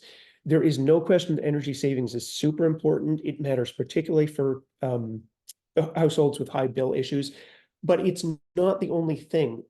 I'm characterizing a little bit, but it's as though you were selling the deck and the only thing you're saying about the deck was that it was a space to grow plants, right? And if you're my mother or you're my sister-in-law or me for that matter, that's fantastic. But you are missing out on a whole range of other benefits from the deck. I think it's really important for all of us to remember that it's the same with energy efficiency. We talk about them as energy efficiency measures, but they are simultaneously, and let's go to the next slide,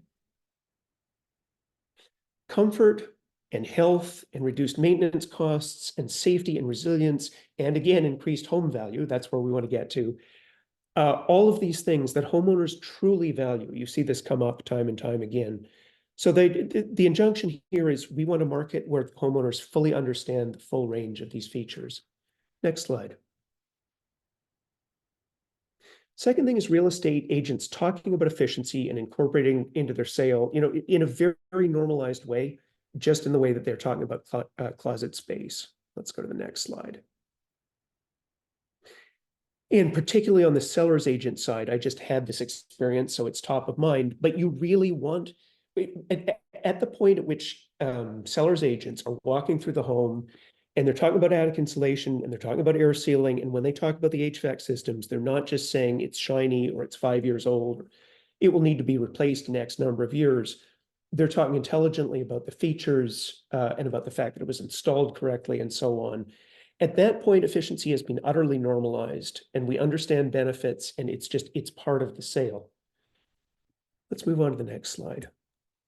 And I should sort of just add too that real estate agents really are key curators of taste and also just of understanding of people's homes. So it really is a key inflection point in the market. Energy efficient homes are accurately valued, tremendously important. It becomes a lever. Home owners are really motivated by home value when they make home improvements. It's not the only thing that they look to. Few people are making an improvement just because it adds home value, but many people are thinking about home value as a way to think through and justify a sale, or a purchase improvement. Next slide. I just wanted to sort of, on this subject of valuation, give a kind of specific illustration of how this might work out. So these are Pearl certified homes. They're out in Michigan. They were used in an appraisal study. So these two homes are extremely similar from one another. One happens to be about 20 years older, but both of them pre-energy code. And you can't tell from looking which is high performing. Next slide. But when you dig under the hood, one of them had, a very decent upgrade. I'm sorry about the gas furnace electrification, folks, but it's clearly more efficient. And the other one, we actually don't know, because the only thing the MLS said was it has heating. So, go MLS, that's great. Next slide. And of course, the punchline is going to be that the efficient home, which probably arguably looks a little bit uglier, sold for almost $30,000 more. And it's because the features were visible at time of sale. So the potential buyers saw, they understood the full range of benefits. I think it's important to note that the home also appraised out. So if you're doing this work of making visibility, there is a real opportunity to solve to make homes more valuable and to solve a number of valuation problems. Next slide. So that's the goal we want. I just wanted to emphasize too that a lot of homes and HEEHR, obviously the HER rebate programs are geared to low and moderate income households. That was my previous career. I built and managed affordable multifamily housing in New York for 15 years. Loved that field. See wealth building as really, really important. So this is an opportunity, and it's useful to remember too that although housing prices have done this insane run up in the past decade, there are communities in the country where home prices have not appreciated. In some cases, have really stagnated, and the issue is investment and appreciation. That's not every community, but there are enough out there that it's a thing worth thinking about. Last slide. One more minute, Robin. Oh, perfect. Yeah, we're almost there, Bettina. So, and then the last thing is really huge. It's that contractors are doing good business selling high efficiency whole house solutions. And they have baked it into their business model, and it's just something that they do. So, David, I think you were using the term normalized, but I think that's absolutely right. All of this is about normalization. Next slide. And so this is the wrap slide. What we want is a cycle in which a homeowner makes an improvement. When the improvement's made, when the homeowner sells the home, the improvement is visible at the sale, or the improvements. Potential buyers see the improvements, they recognize them, they see the value. They purchase the home for higher value. Word of that gets out. That's a key part of this. And other homeowners are motivated to make the same improvements, partly because there's a normalization of the fact that these bring this whole range of benefits to their home that they really appreciate, but partly because it's also going to add to their home value. And then, of course, the more that happens, the more these transactions occur, the more visibility, the more the cycle tends to perpetuate and strengthen itself. So let me stop there. That's our vision for what the market should look like and where we want to go. And in case you think that I'm smoking something that I grew on that deck in the photo, in the next section, we'll talk about how we actually get there in terms of program design. Perfect. Thank you, Robin. I've, for one, just personally really appreciated, talking to each of your organizations and having that humbling experience of being reminded that, we talk about efficiency and it's assumed that everybody wants it, but being reminded that when we say there's demand for efficiency, what does that really mean? There's demand for comfort and managing energy costs. And that's what someone like a realtor is going to talk about. So love to be reminded of that as we think about market transformation. Our last speaker, and I don't see any questions. Sorry, I want to make time if anybody has. Rich, do you have a comment or a question? No, I'm the next speaker. Oh, you're the next speaker, not Jing Jing. Yeah, Jing's going to talk in the second session. Ah, okay, perfect. Good, Yeah. good. Well, then I don't see any questions. So over to you, Rich. Thanks. Yeah, great. Yeah, it looks like I can share here. Okay. Move this out of the way.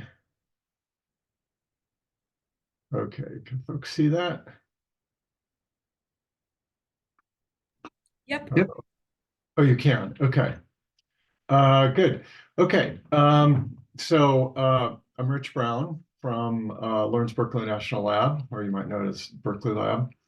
And this talk is it's a little now for something completely different, because you've heard from groups that are traditionally involved in the home retrofit in business industry, and people usually don't talk about grid benefits in this context. So hopefully we can provide a little background and try and connect what DOE is looking for in this area. And just by way of background, a lot of you probably know our research on home retrofits, efficiency, indoor air quality, and also in the energy policy area. A lot of your state energy offices might know of the technical assistance we provide. But we also do a lot of work on demand flexibility technologies. And so we'll be kind of drawing on that today to give you some background. So as I mentioned, let's see. This doesn't seem to be, oh, there we go. Oops, it's just slow. Okay, so I'm giving the introduction here, and Jing will be talking about more of the details in the second session.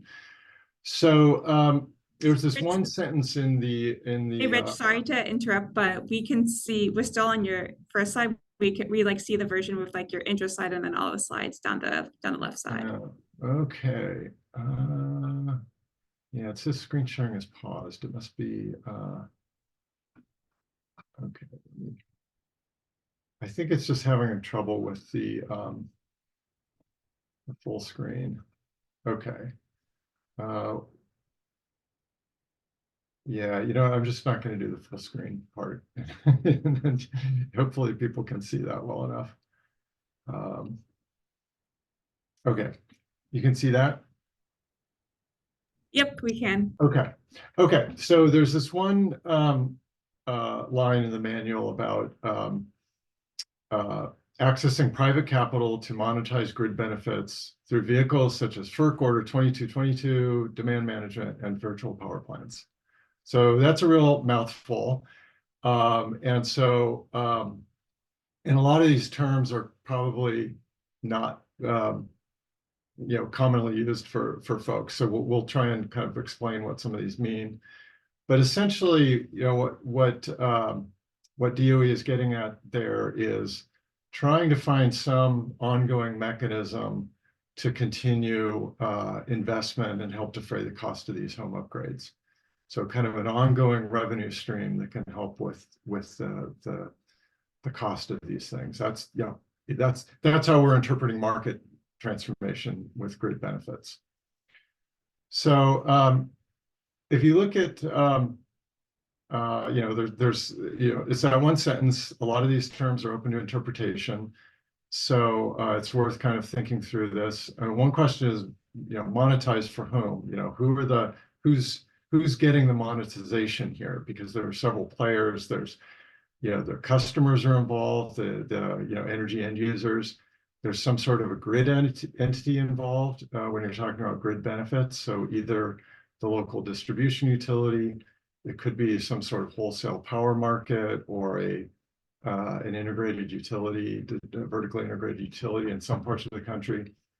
Often there are these third parties or intermediaries, that often called aggregators, who are kind of pulling together these multiple customers and offering demand management in larger bundles so that it's more relevant to the grid, I guess you could say. And so these third parties, and there are other players as well, folks who are going to finance these things, or the technology vendors for these sort of demand flexible technologies. So there's a whole landscape of players that everybody wants some piece of the benefits here. So that's important. Another question is about the private capital. This could include incentives from investor-owned utilities, or the local utility who might be giving some sort of a rebate on a smart device in a home, or it could include investments on DER installations from third parties, let's say, kind of ESCO type installations. So I think we need to have kind of a broad view of what private capital is. And then the other question is about what do we mean by grid benefits? And I'll get into this a little more on the next slide, but this can include things like grid reliability, and in terms of reducing peak loads or changes in load that happen throughout the day, decarbonization. Another potential benefit is just affordability in terms of customers being able to afford the energy they're consuming. And then for the grid, a big benefit is if they can defer infrastructure, investments they're making in the electrical system. So when we talk about these different types of demand management, that can include energy efficiency, which we define kind of in the left panel there. I know that some of this text is a little small. You'll get the slides afterwards and kind of look at this a little more closely. But efficiency is essentially changing the consumption in all hours versus load shedding, which is, you know, reducing the peak loads, whether that's a, you know, hot summer afternoon, cold winter night, you know, those peak load periods. More and more we're talking about load shifting, which is moving load from a high use period to some part of the day when the grid is less stressed. And then there's some programs that want this modulation, so kind of fast changes. And generally, homes aren't participating in that kind of thing, but it is, you know, it is part of the landscape of grid benefits. So a lot of you have probably heard of DOE's Grid Interactive Efficient Buildings initiative. This is kind of a graphic showing what elements are included in what they consider to be a grid interactive building. And it starts with the end use loads that are, you know, smart loads, whether it's HVAC systems with, for instance, connected thermostats, or lighting systems that are controlled in some way, EV charging that can be controlled. Some buildings more and more are having either battery storage or some sort of thermal storage.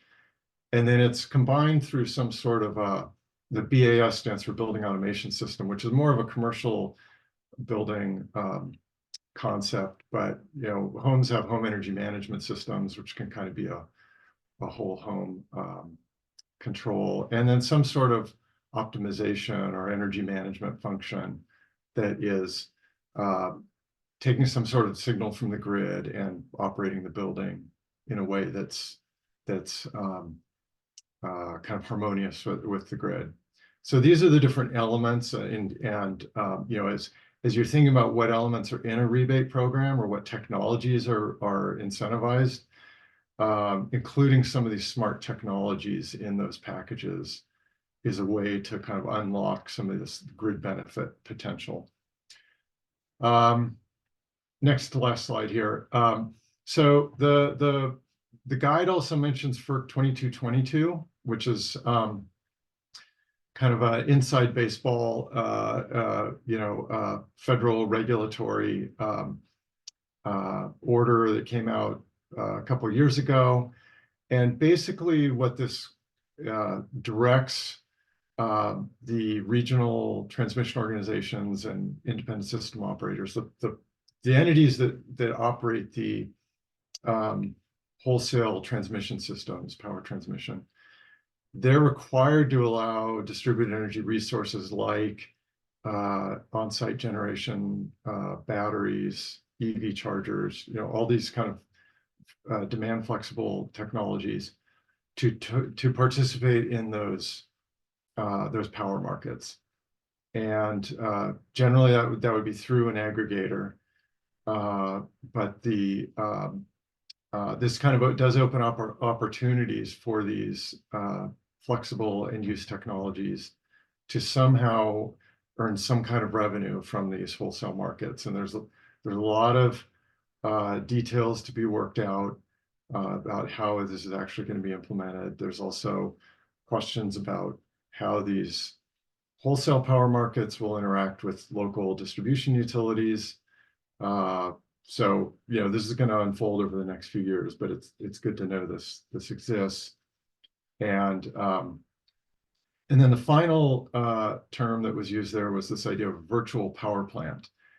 And this is kind of a hot term these days. And the idea here is that these are aggregations of these distributed energy resources, such as smart appliances, rooftop solar with batteries, EV chargers, or different kinds of flexible loads that can be aggregated or kind of operated in coordination to provide these grid services at a scale that you know can participate in these markets and really provide value to the utilities.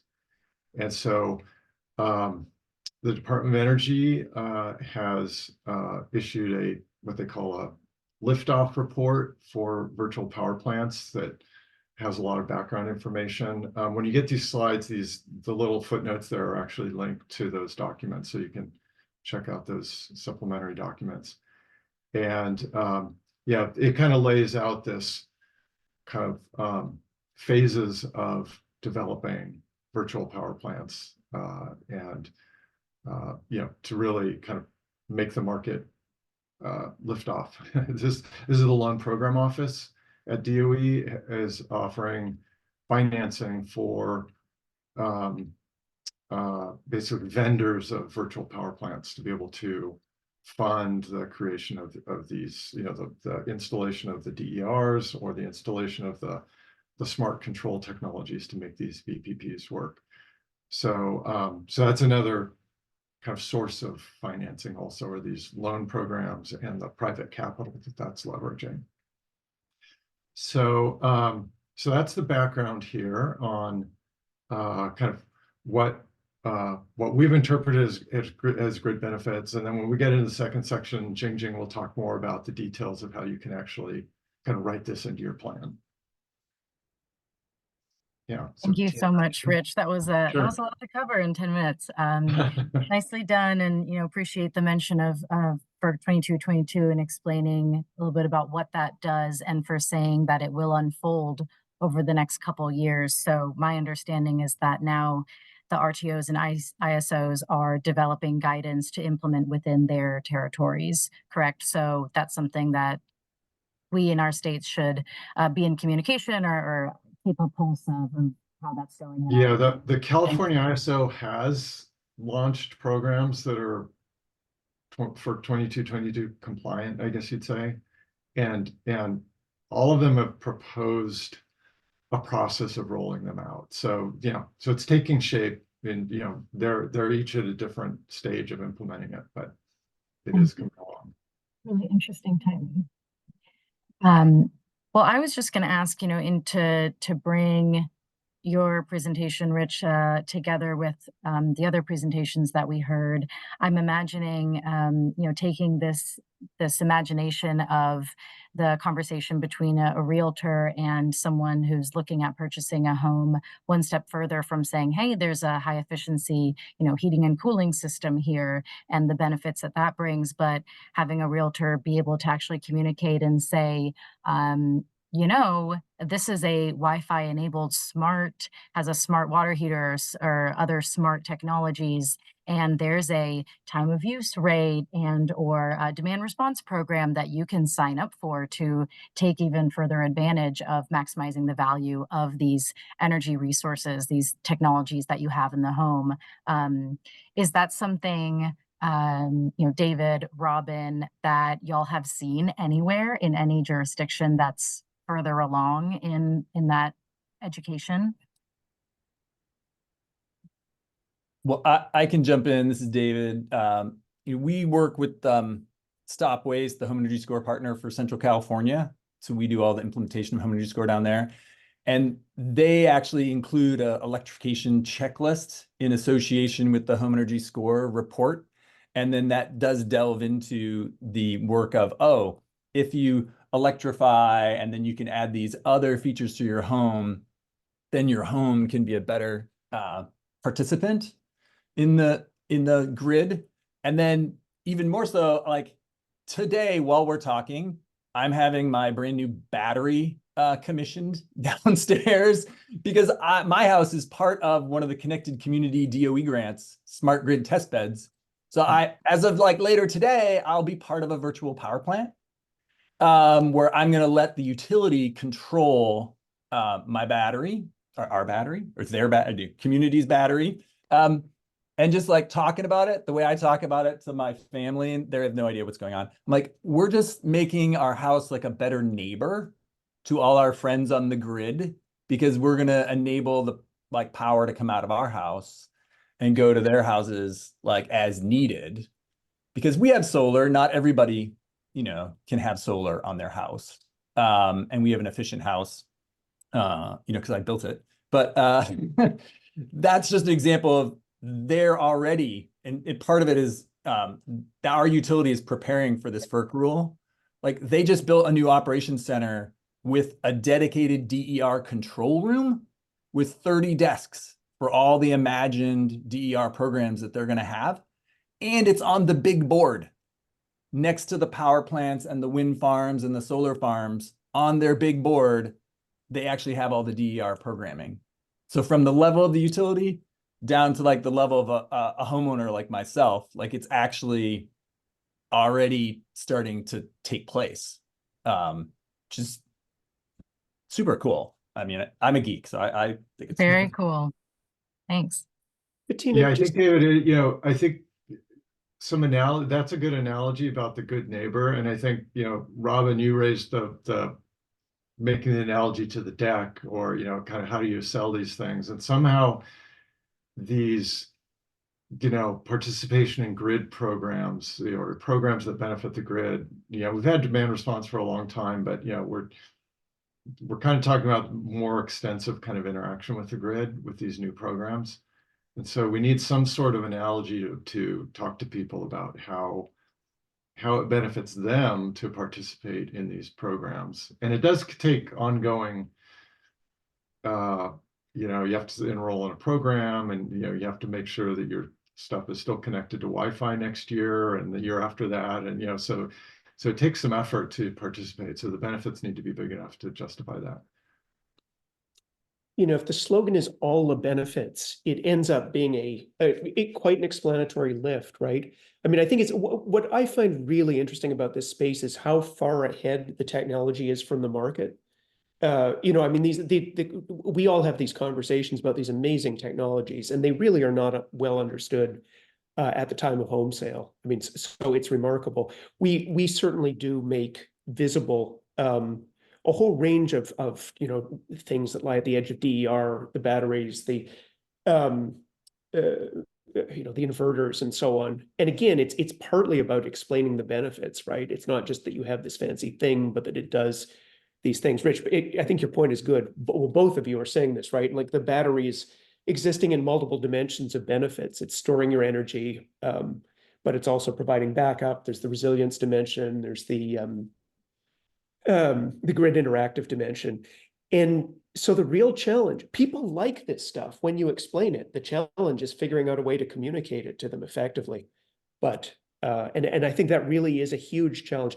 And this is the advantage of IRA, I think, is that you state energy officials have this unprecedented moment when, even if Bettina is pointing out the actual number of homes that will be touched is small proportionally, you have this big megaphone because the public eye are on these programs. So I do think it's a really remarkable educational opportunity to convey the sort of information we're talking about. And then I would just throw in there, just going along with my theme, who has to educate the consumers? Who needs to know these things? It's the contractors, it's the implementers, it's the installers, the QCIs. They need to know what all of this means and how their customer can access this, because they're sitting at that table with them. I know state energy offices do not have enough staff to have one-on-one phone calls with all of the citizens of the state to describe what's going on and what they can qualify for. But that's really where the contractor's education engagement is so crucial. Thank you all for those points. And I bet Haja on our team feels like she's probably talked to half of Virginia about home energy rebates already. All right, great. Well, I want to just highlight from the chat that Elena from Elevate is sharing a number of resources from Elevate. Looks like they've done quite a bit of work in the real estate industry education space. So definitely check those out. Thanks, Elena. And what we're going to do now is take a little break until 3:15. So go do what you need to do and come back and join us for part 2 of this conversation, where we're going to dig into even more detail of what does all this mean for our applications, for program design. Anything from you, Maddie or David? Nope, perfect. We'll see you back here at 1:15. Okay, thanks everyone.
Hey, Robin LeBaron, are you back yet?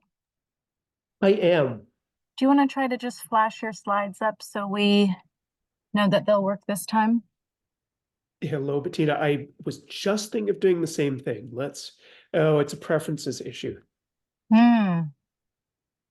Okay, that explains it. Isn't it funny? You'd think through the pandemic we would have figured this out, and yet. Yeah. Oh, interesting. Okay, so I'm in quit and reopen mode. I'll be right back. All right.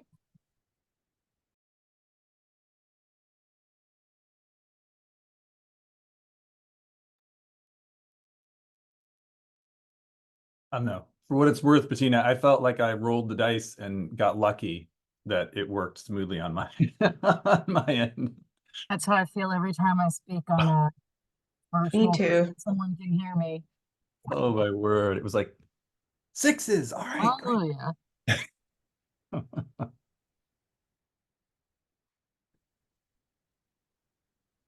Let's try this again. Oh, yeah.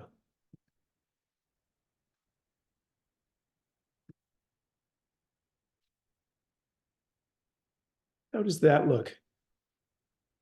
Got him. Yes, we are seeing the pre-presentation mode. There you go. Yep. It's amazing what a restart will do. Isn't it? Perfect. Okay, fantastic. All right. Good. Well, we'll go back to if y'all are comfortable with it.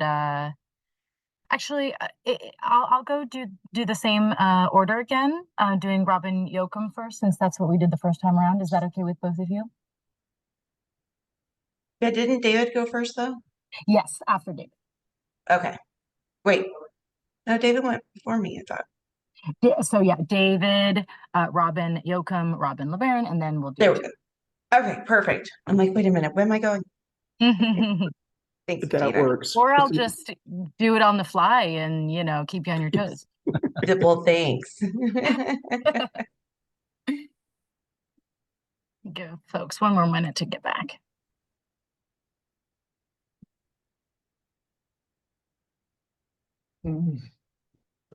Robin, your point about contractors being the other major conduit of education about home improvements was good. So not only good, but excellent, right? Utterly to point. So nice work there.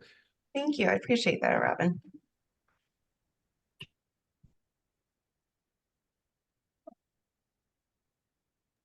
And Bettina, so of course, my new bed is being delivered in 5 minutes.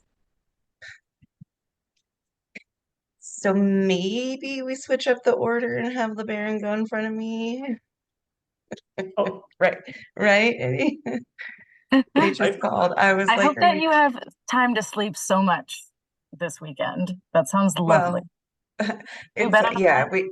we got one of those dual adjustables. Very nice.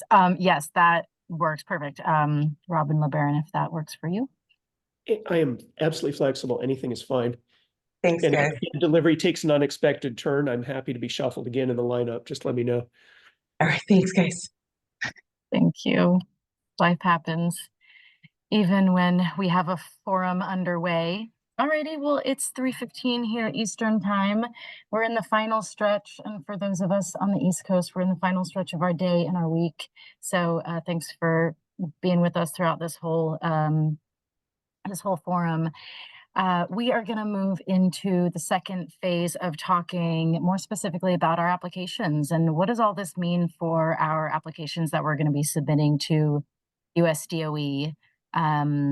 Now that we have the juices flowing and we've kind of talked about what is market transformation, what does it really look like in some places? And I'll just say for myself, and I think I've expressed this to some of you, it can feel a little overwhelming, and I'm already feeling a little bit better about having concrete ideas as to what market transformation means. But in the back of my mind, and maybe others are feeling this way, everything we need to do means more cost. And that cost needs to come out of the rebate, if allowed, or out of our admin. So I'm kind of wondering, where is there public sector dollars that need to be invested in all of this. And, you know, where does the private market contribute or even take over, and at what point? So that might be the nature of some of my questions when we get to Q&A, but also invite folks to put questions in the chat or raise your hand. So that being said, let's start again with David. If you can share your screen. All right, I think that worked. Yep. Excellent. All right. Well, that was a really good first session, and excited to get more into the details with this next round. And Joan already covered, you know, what the home energy score is. You probably already very familiar with that. But I wanted to at least leave like one high level takeaway from doing the applications in the near future for 50121. And that is the number one thing in my mind that states can do to actually is to introduce the home energy score in their systems, have that the certificates be based around that. I have more slides, but that's at the high level. That's the number one reason. And something I didn't mention before is, you know, we've actually like gone from our local level where we try to get stuff done to the national level over the years. And, you know, currently we are the ESG methodology consultant for Freddie Mac's single family mortgages. Like, I can share that because it's written in their reports that says that we do that. And that methodology currently, you know, it doesn't cover that many houses, you know, like was discussed, you know, and it just uses HERS as a metric for new homes. And it also will pay for solar installations. And it does that because HERS is readily available for new construction across the country. And it does that because you can look at a solar system and you can say how big it is, and then you can get metrics of what the savings are. They do not currently wrap any existing home mortgages into that marketplace. And in my opinion, I'm not speaking for Freddie Mac or the GSEs or other secondary market actors, but in my opinion, that's because there is not easily nationally available metric that you can just, anytime there's a mortgage origination, you could get that applied to the house and get it done. That is the number one thing blocking going from 10 to 20,000 houses a year that might get this green mortgages around them today to getting to Veronique's scale, where that would be 1 to 2 million houses a year, right? The blockage is they need the capacity to put the metrics on the existing homes so they can measure the differences. So in their portfolios, they can take credit of it, and they can make it easy for the loan officers up front to say, oh, and we need to get that home energy score thing done, and there's people in my market that can do it. The thing that the states can do is by incorporating the home energy score requirements into your programs, into the rebate delivery, you will create the capacity for those to be delivered anywhere in the country, which will then enable, my opinion, remember, not other folks, but will enable those lending forces to be able to utilize it. That's where we're missing. We need to build a bridge across so that can actually work. So now I'll go through some slides, but I just want to make sure that that's the key element here. And the home energy score was really built for this. That's what it was built for. You know, probably not worth mentioning, but I will. You know, I was actually one of the home energy score's fiercest critics when it first came out, just so you all know, because we had actually made our own special score out here. And we were like, why do you want to have this national score? We have our own special score. Everybody should have their own special score. Well, that's until we tried to start figuring out all these puzzles. And that's when we tried to actually get bills passed in Oregon to mandate this kind of stuff. And what happened at the end of the day was the state of Oregon actually created a task force and work groups with lenders and realtors and everything. And they said, oh, we should really adopt a national system. And that set a course of like 10 years of activity out here that now you can all shortcut, but that led to the adoption at the state level of the home energy score as like the thing for real estate in Oregon. And now I wanted to point out that, the state of Oregon is planning on incorporating the home energy score into not only their market transformation plans, but also right into the application that they'll be turning in later this month. Their plan is to turn in their HEEHR and HEEHR application by the end of March. And in that draft, they are using the sample application references to the home energy score in that application.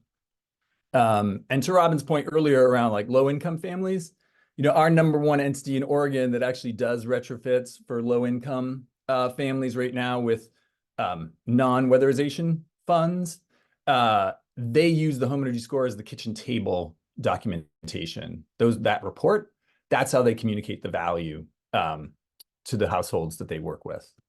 This is just an example of in Oregon, what the state official scorecard looks like already. And that's what they'll be building off of to make a compliant report if everything goes according to the draft plan that they are working on right now. Only thing to point out here was that when I talk about these metrics being important to enable the lenders, the lending industry to take off, there is a corollary. And that is years ago, the GSEs worked with EPA to actually create a metric for multifamily housing. And it didn't take very long after doing that metric before the green bond market on multifamily housing really took off. So there's a very close parallel on our side of the Atlantic and not having to look over to Europe. This slide is really just like a manifestation of, okay, what does this mean within rolling this into our IRA programs and what the market transformation element is? On the very left, this is like, oh, these are the assessments that are getting done. And then the assessments will ping the home energy score tool. That's where you'll get these common metrics that are nationally standard in nature, right? And the certificate that will be produced from that, you highlight that, will then be able to be, per the market transformation plan, pushed into a public registry. The Green Building Registry is an Earth Advantage product that we've developed over time with our own nonprofit money to actually fill a gap. But there could be other databases that get created to do this as well. We currently have all the HERS records in there and most of the other certifications in the country, about 3 million records there today. But it's going to get out of there, places like that, and it's going to get into the real estate world. It's going to get into the appraising and lending world. And then it could also be used for doing analysis. Like in Oregon, the data from there does get used for analysis. Like I was actually just on the phone yesterday with the lead code official for the state, and we were pulling up data from that system so he could understand the adoption of HERS ratings and Energy Star in our state. So that the flow of the data will look something like that for everybody. And but what do those certificates look like? I showed you what happens at the high level right now for Oregon as just a home energy score report. But when you actually get into what a certificate has to look like for the HOMES rebates, the HEEHR program, you actually need the things that are on the left-hand side here, right? And so a score report like the one on the left-hand side, this is the one that's used in Fort Collins. They've been doing this for quite a few years. They take that standard report format of just where scores are, and then they add a second page that actually says, oh, and this is the work that got done. And then they indicate what the savings is from the work that got done. And that really, in combination, this could be the most basic version of what a compliant report would be for your HOMES program. Oh, one last thing I want to point out, last one. And in terms of like I said, Fort Collins, Colorado has been doing this for years, but this has been getting dabbled on by lots of other places around the country. There are official state home energy score report formats in not only Oregon, but also the state of Massachusetts has one, the state of Missouri has one, the state of South Carolina has one, state of Alabama piloted one, state of New York piloted one, Connecticut has one through the statewide utility program. And then, other state energy offices or PUCs or legislatures in Utah, Maine, California, Washington are all dabbling around with their state creating their own standards. And then you've got local governments in more states like Maryland, Michigan, and Florida that are all creating their own standard version built around these metrics. Just wanted to point out, because there is already adoption outside of these IRA programs. So there's momentum building, I would say, that we can coalesce around with these rebate programs. So last couple slides to just share some resources. I have some more slides attached to my presentation that I won't go into detail, but it does show like the logic model of Oregon's market transformation plan. It shows a detailed list of like specific activities in Oregon's market transformation plan as just examples. And then on the 5121 application, Joan touched on this, but on this next slide, I'm just going to say, these are the questions. Again, you'll have these slides, but these are the questions where, answers relative to home energy score you would put in the 5121 application. And so it addresses back, I think, to a lot of the things that Joan pointed out, but like using this can be a standardized way of collecting the data, which will then make up things a lot more apples to apples. If you've got things being collected according to the home energy score data collection protocol. You also get a couple chances that this gets used in like real-time comparison of models calibrated to utility bills versus what would they be if it was an asset score. And then using it as the basis of a certificate, even though you might put more information around there as a green wrapper, or to point out things like, if you want to, about grid interactive buildings or other things that you wanted to add on top of the sort of core home energy score produced metrics. So I was trying to go fast, Bettina. Do I still have any time left, or? Yeah, we have a couple minutes for questions, and I see that we've got a couple, and I'm happy to read them, but I don't know if Stephen, you are in a place where you can unmute and you want to verbalize your question. Yeah, I can mute and ask. Yeah, it's kind of towards all the speakers today, I think largely like, how much do these like third-party certifications cost? And more, and this second question is kind of maybe more to other states on the line. Like, how are states planning to budget for these requirements within our home energy rebate applications? Like, how are we going to get all this done and actually deliver the rebates to homes? I'm just kind of curious how we actually implement all of this. Yeah, well, I mean, I can answer from the home energy score implementation point of view, like if this is integrated into the assessment protocol that's being used for all the assessments in your state, then there's very little incremental costs because they're just going to be collecting the data, and it's going to get run through the home energy score engine.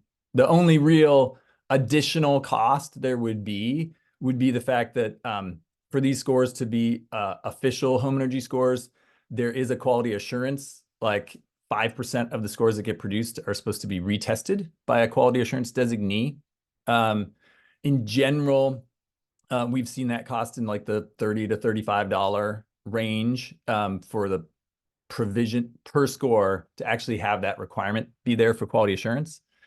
And I'd say you should plan on that expense, because if we want at the end of the day the real estate finance market to like utilize this information, like they actually need it to be official information, right? Like that's the type of information gets used, like the HERS ratings that I mentioned, like for Freddie Mac. Like they want those metrics because those metrics are coming from a process that has a quality assurance element to it. Somebody double checked a statistically significant percent of the data. So there's lots of other hands up, and I don't know if Robin, you might have a separate comment on like the costs of adding in this third-party certificate generation.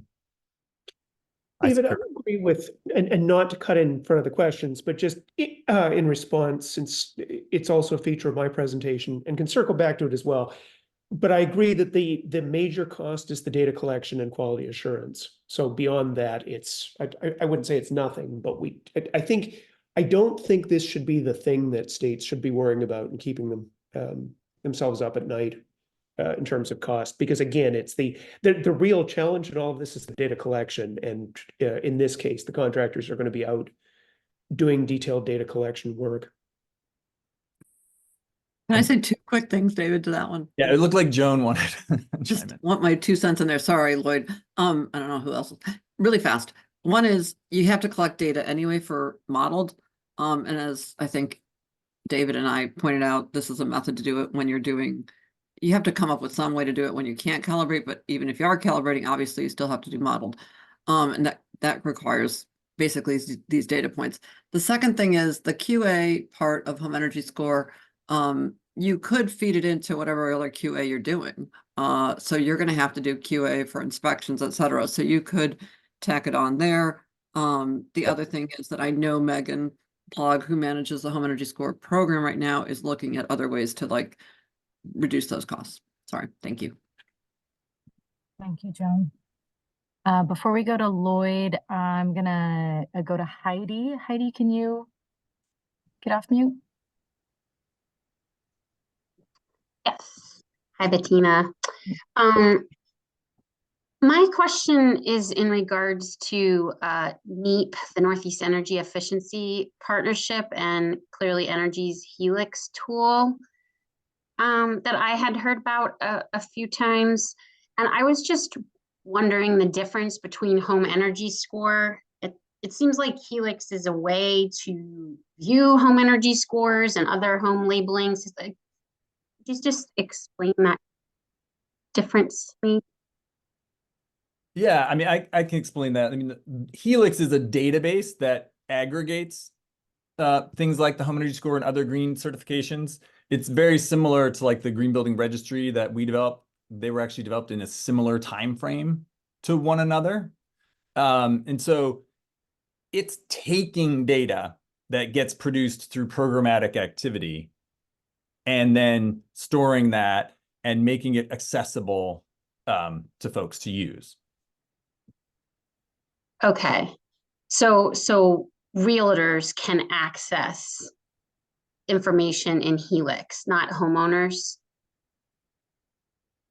The intent is for it to be, accessed by realtors. Now, if Veronique's on here, or somebody else that knows more about exactly what's going on with Helix at the moment, they could fill in more. But one difference between the two has been, you can just go to a website and plug any address in the Green Building Registry. You'll see all the data. You can go to any town and see it all. The Helix one was designed more around the realtor or real estate agent model, where the real estate agent needed their own login to get in there and discover what was in there and pull it out. Okay. And we do ship data back and forth to each other in the northeastern part of the country, where NEEP is centered. Thanks, Heidi. Good question. Lloyd, and I think Lloyd will have your comment or question be the last one before we move on to Robin. Sure. I mean, I think it's more of a comment in response to all this dialogue. I think in terms of the certification requirement, I mean, basically, at Franklin Energy, where I represent, we implement these programs. When we saw that requirement in the law, and then of course saw it more detailed in the guidance, we have been working with some of the folks you've been hearing from today to ensure that there's really good data integration. So you're not adding any additional steps, of course,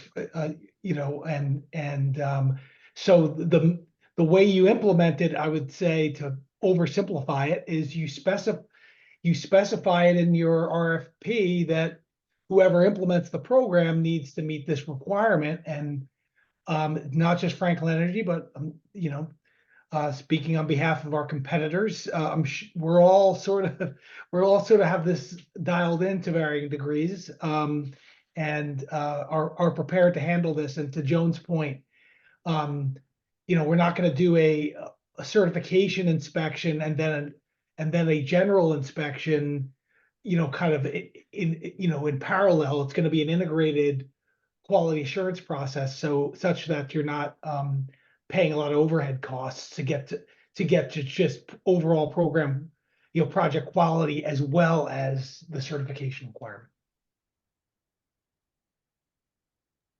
Thank you, Lloyd. Nothing better than hearing, hey, we're aware, we've thought of it, we're on it, on behalf of you and your competitors.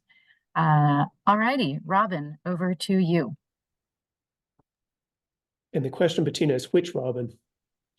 You're up. I'm up. Fantastic. All right, let's see if we can make this work this time. How does that look? We are seeing not presentation mode. There you go. Perfect. Fantastic. It's amazing what restarting Zoom will do. That's all I can say. So if the first part again was what the vision looks like, here's the actual strategies. And obviously at this point we're deep in the weeds.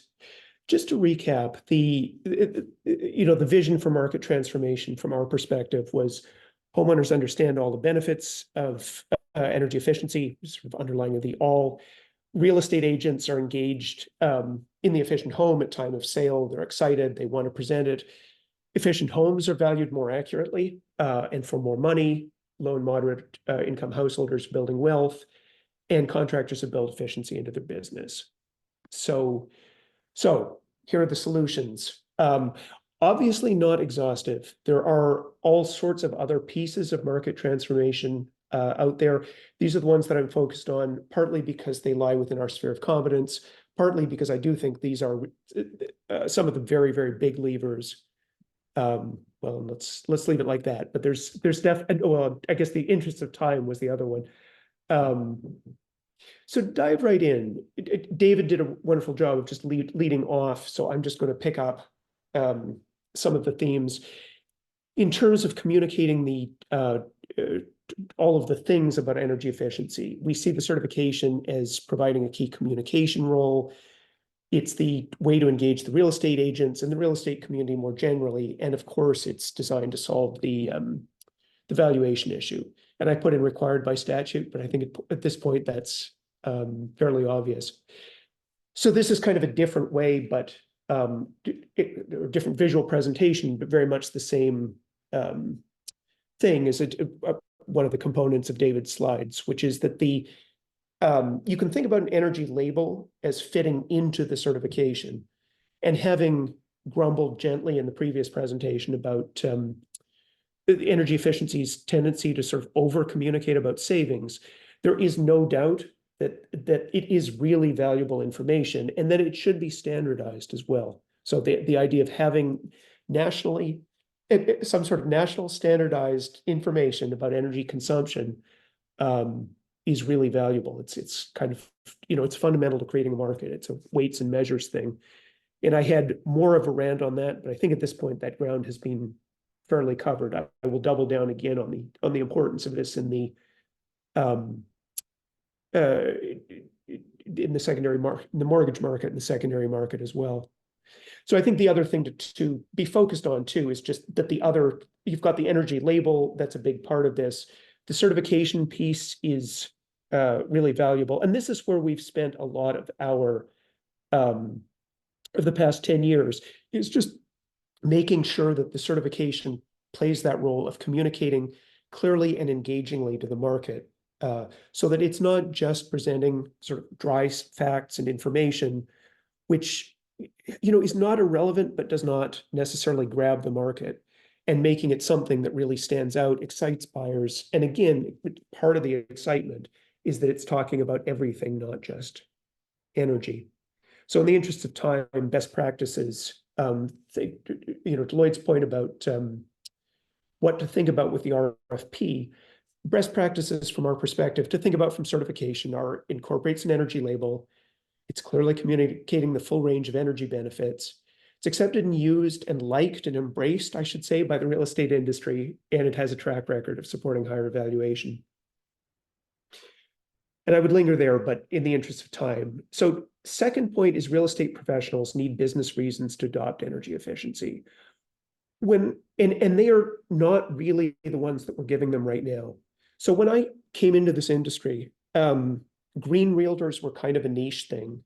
And there was, I think it's fair to say, a fair amount of tension between the real estate community and the energy efficiency community. And our perspective was, why don't those realtors just present energy efficient homes and make it all visible at the time of transaction?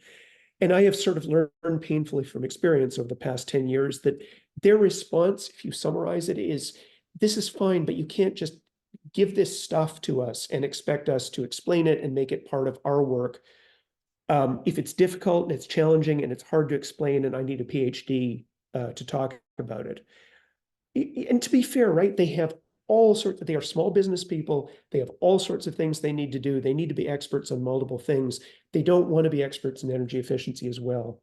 So if you can give them really clear, really high quality materials to help communicate the value of the home and why it stands out from other similar homes, sort of like those two that we saw, they will use it. They will get excited about it.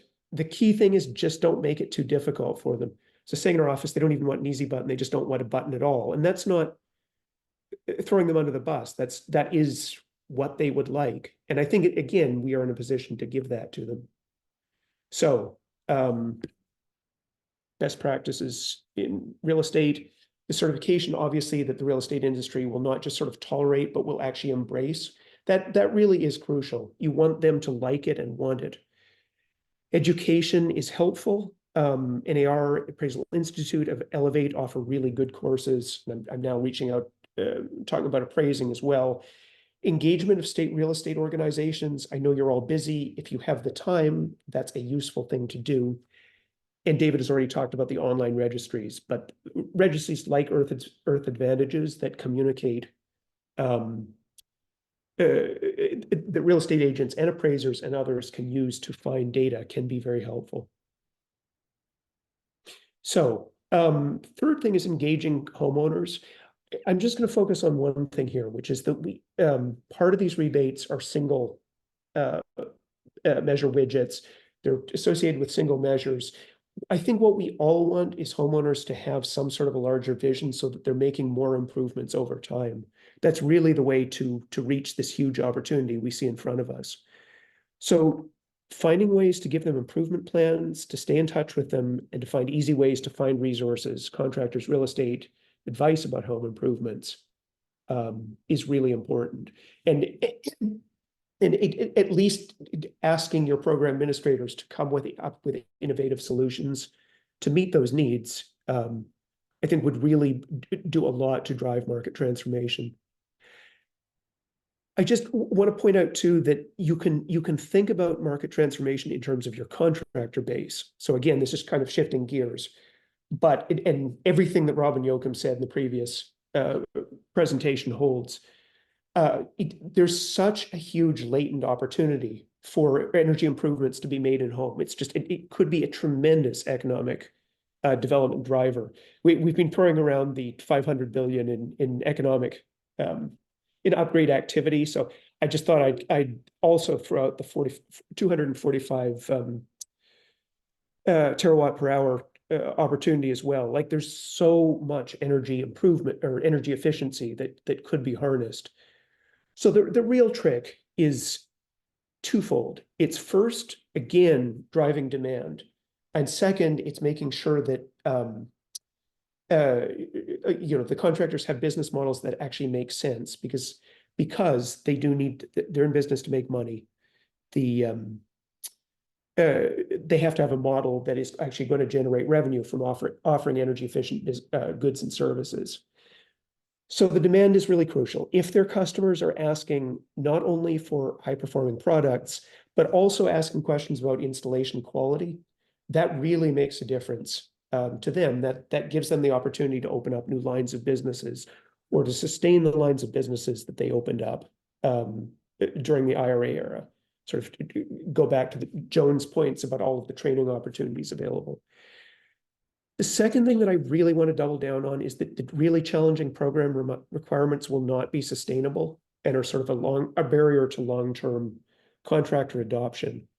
So just think about best practices. Keep it as simple as possible. I can't tell you how many contractors get really frustrated with program requirements, and because they're frustrated, drop all of the good things and good practices that they learned through the program just because they're too complicated.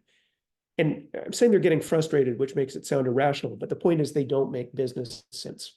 So really ensuring that energy efficiency improvements are good business is the way to unlock that huge amount of economic development activity that is lying latent out there. So the focus on demand creation through education is really important. I threw in co-op marketing as a way to leverage your scarce marketing dollars with theirs, because they have big marketing budgets. If you're coordinated on messaging, it's a way to leverage your own messaging.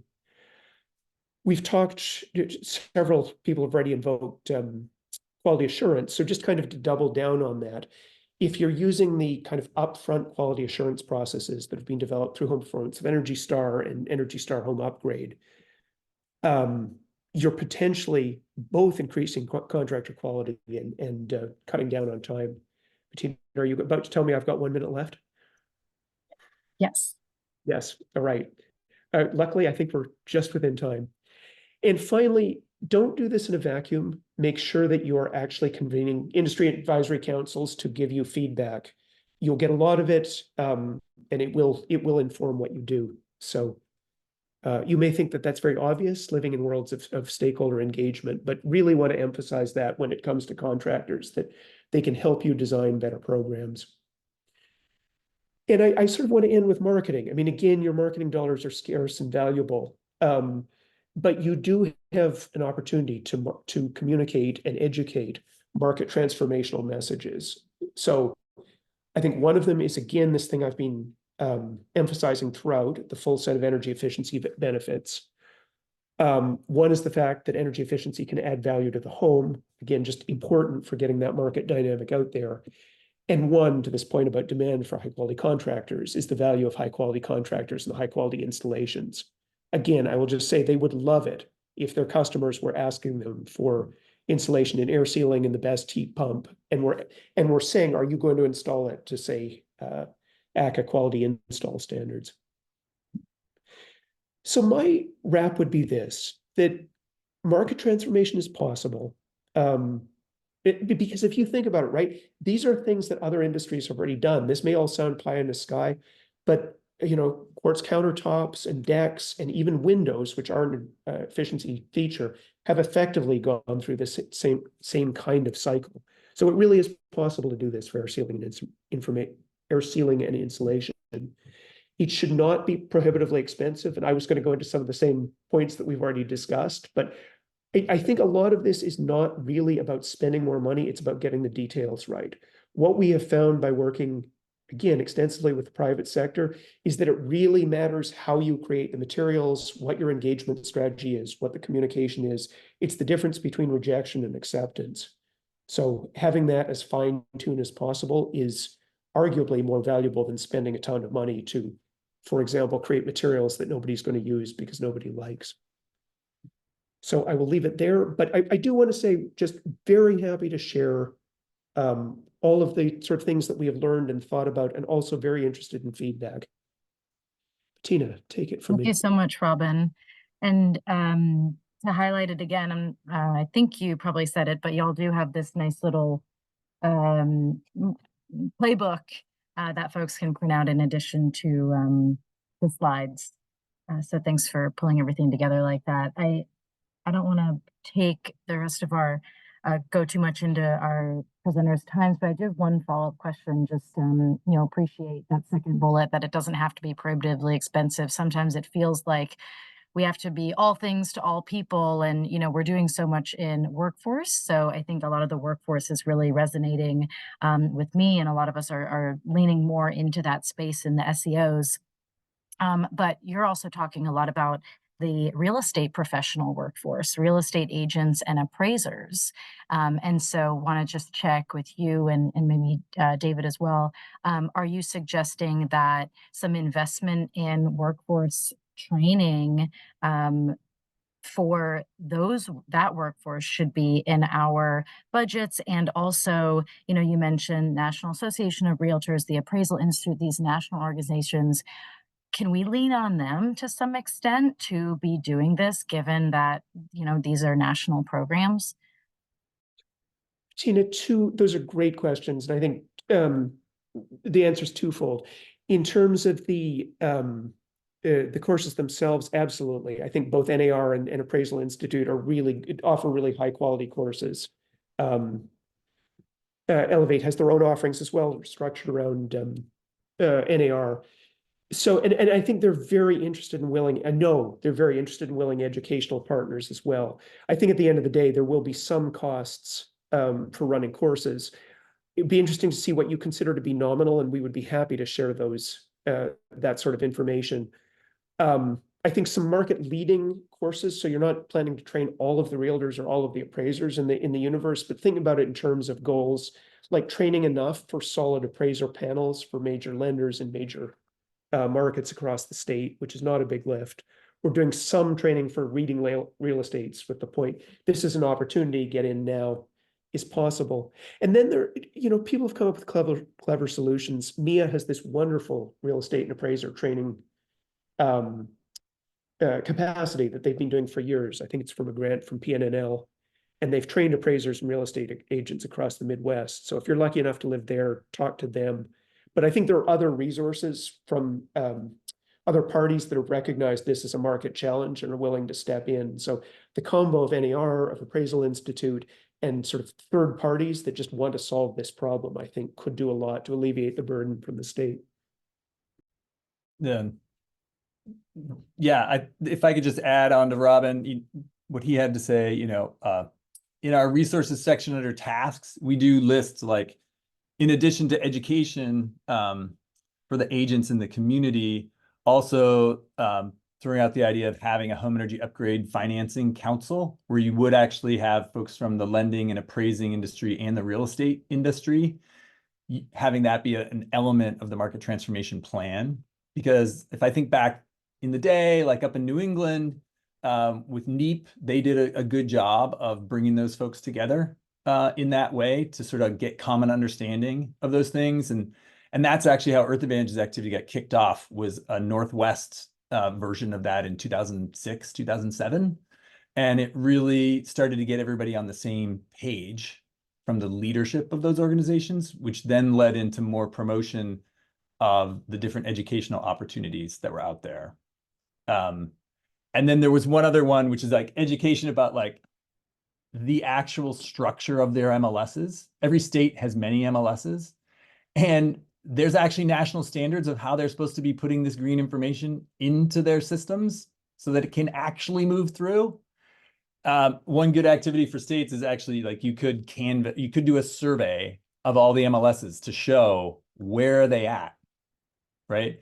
Which it would be productive involvement with your real estate community up front by actually going through and talking to them about, oh, where are you at? We're about to have all these homes get upgraded. Do you have the spots in your system where that's actually going to be able to be shared or not? Another thing that can then lead into more conversation with that community once that's been done. Thank you both so much. All right, Robin, Joachim, over to you.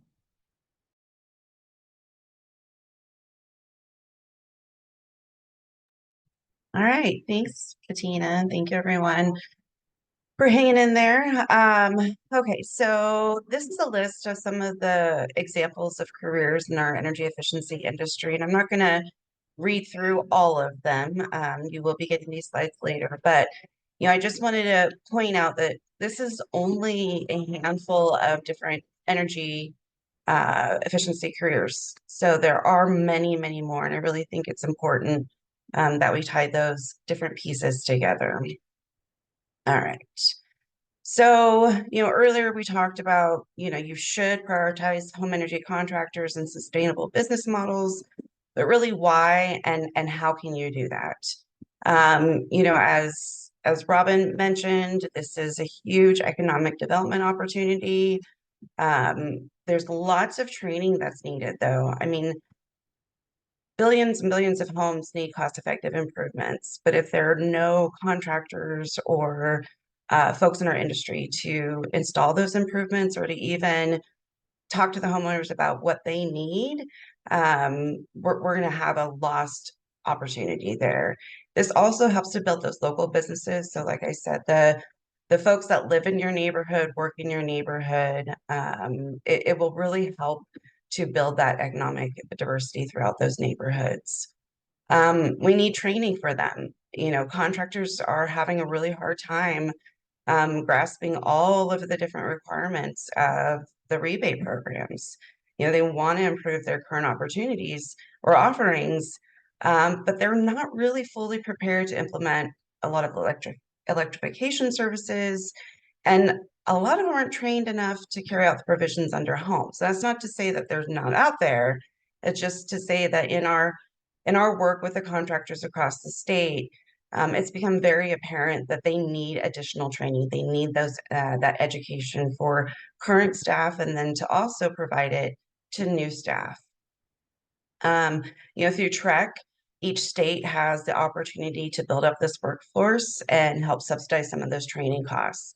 And one of my thoughts is to prioritize your businesses that utilize that funding through implementation of the rebate program. So if they're training that local workforce, give them a priority point on your certified contractors list, or somehow incentivize them to participate in this program, because there's not a lot of incentives for these small businesses or even medium businesses. So states can, really help create that market demand by providing technical assistance to them. What do some of these acronyms mean, and what does this funding really do for me and for my customers? We need to provide them with training, and just beyond the TREC or the energy auditor training, what else can we do? How can we support our building officials, which is one of the industries or one of the careers in this industry? How can we provide money to our local governments through EECPG or other avenues that really just build the entire workforce of energy contractors out there? And I know it's cliche, but if you build it, they will come. If the workforce is there, people are going to hear about it. They're going to want to do these improvements. And the money is coming, so they're going to take advantage of it now.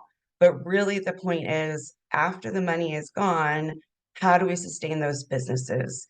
And we have to uplift those businesses now through the life of the funding. So just a slide, you guys all know what TREC is, but I just wanted to re-highlight the importance of communicating to your workforce, communicating to the construction industry, to all of your stakeholders. They need to know what's in it for them. Are there incentives? When you design your programs, have you thought about putting incentives in there for contractors to utilize the program? Are you putting in required training, required certifications? They need to know what is going on within their states, because if they don't, they will not be able to implement this funding. So here at BPA, we've conducted quite a few workforce needs assessments in a handful of states. And through our conversations with contractors, they really do want to know what's in it for them. What are they getting out of this? I was most recently in a state where one of the contractors said, if the LMI community is not 100% covered, the cost of their improvements aren't 100% covered, it doesn't make sense for them to even go into that market. And that's sad. So, what is in it for a market rate contractor to even work with the low-income communities. Again, there's subsidized training available, and then really hone in on that support for them. Create clear rules and guidelines. This will not only maximize the availability of the contractor to do that work, but it'll maximize the benefits for consumers, because then you're going to have an educated contractor that knows how to read an energy audit and can say, yes, we can help you do this, or knows how to read a score or whatever it is. They need education, but it needs to be very clear for them. One of the other things that we've heard is they're worried about the income verification requirement, especially at the point of sale. They're at a home, they're talking to the homeowner, and they're expected to give this rebate. Well, first of all, they're worried about how long, but we know it's only going to be 4 weeks, hopefully, if all goes well. But they also don't want to ask the consumer and the customer sitting there, all of these other questions. So something that was brought to us was maybe, a centralized website at the state level or at the local level, that a homeowner could go in and put in their information, and they could figure out what they were qualified for. And I know there's programs in development. I just wanted to highlight that was something that some of our contractors are worried about. So continuing, what do they need?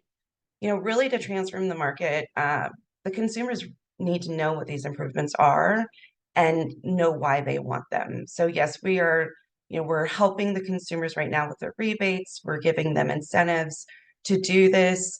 But what happens when the incentives aren't there? How can that contractor continue to expand their business and sustain it? Make sure that we're only touching a little over 1 million homes potentially.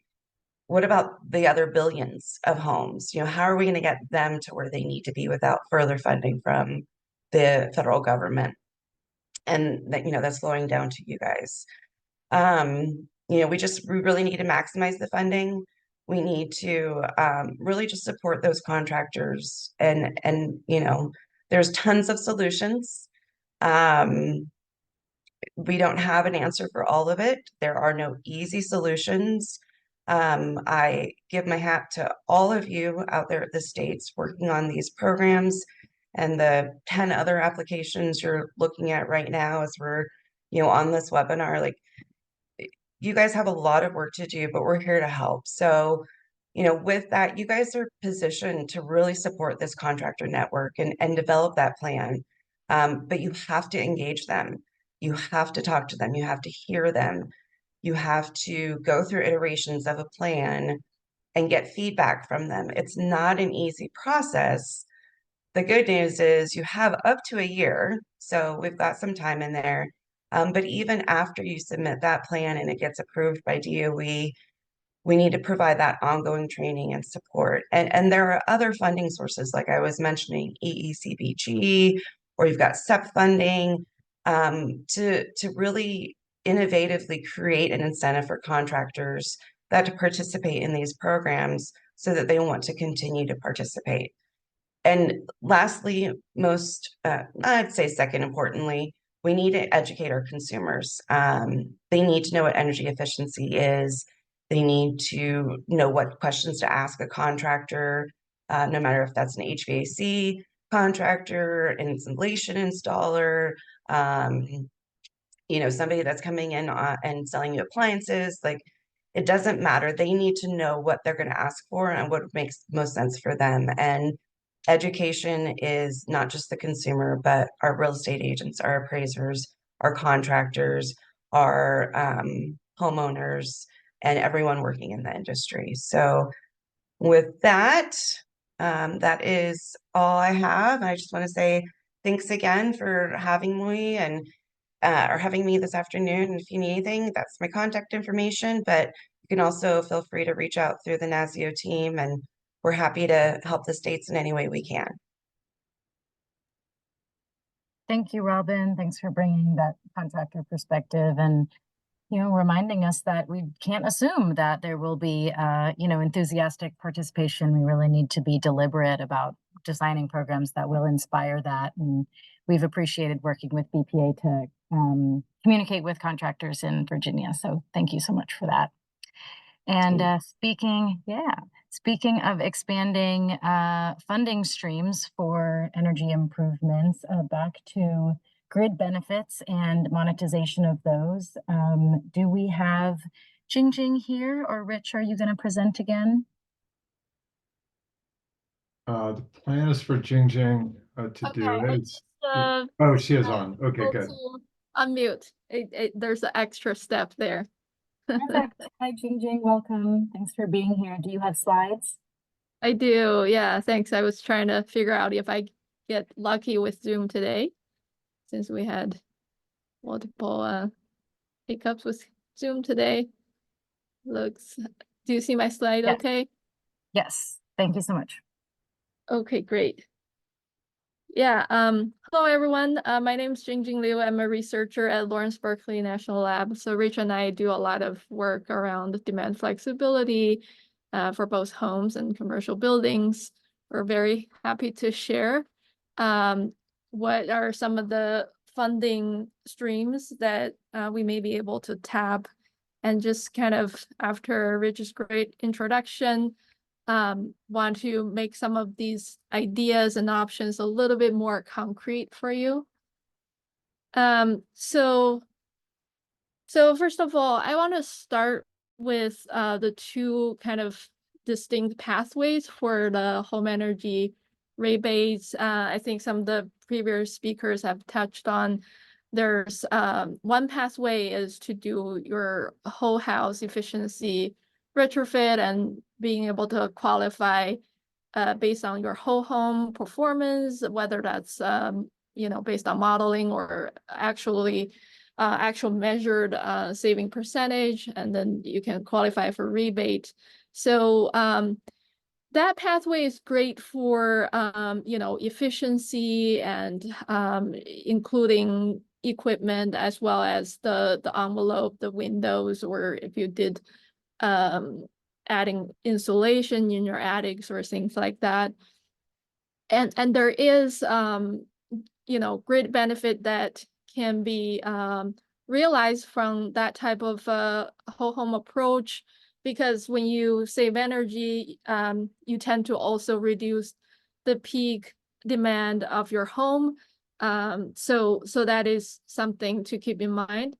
And then there's that second pathway where it's more focused on individual bigger appliances, equipment in the home. And this is the category I want to focus a little bit more, because they do tend to bring us a little bit closer to the grid and home interactions.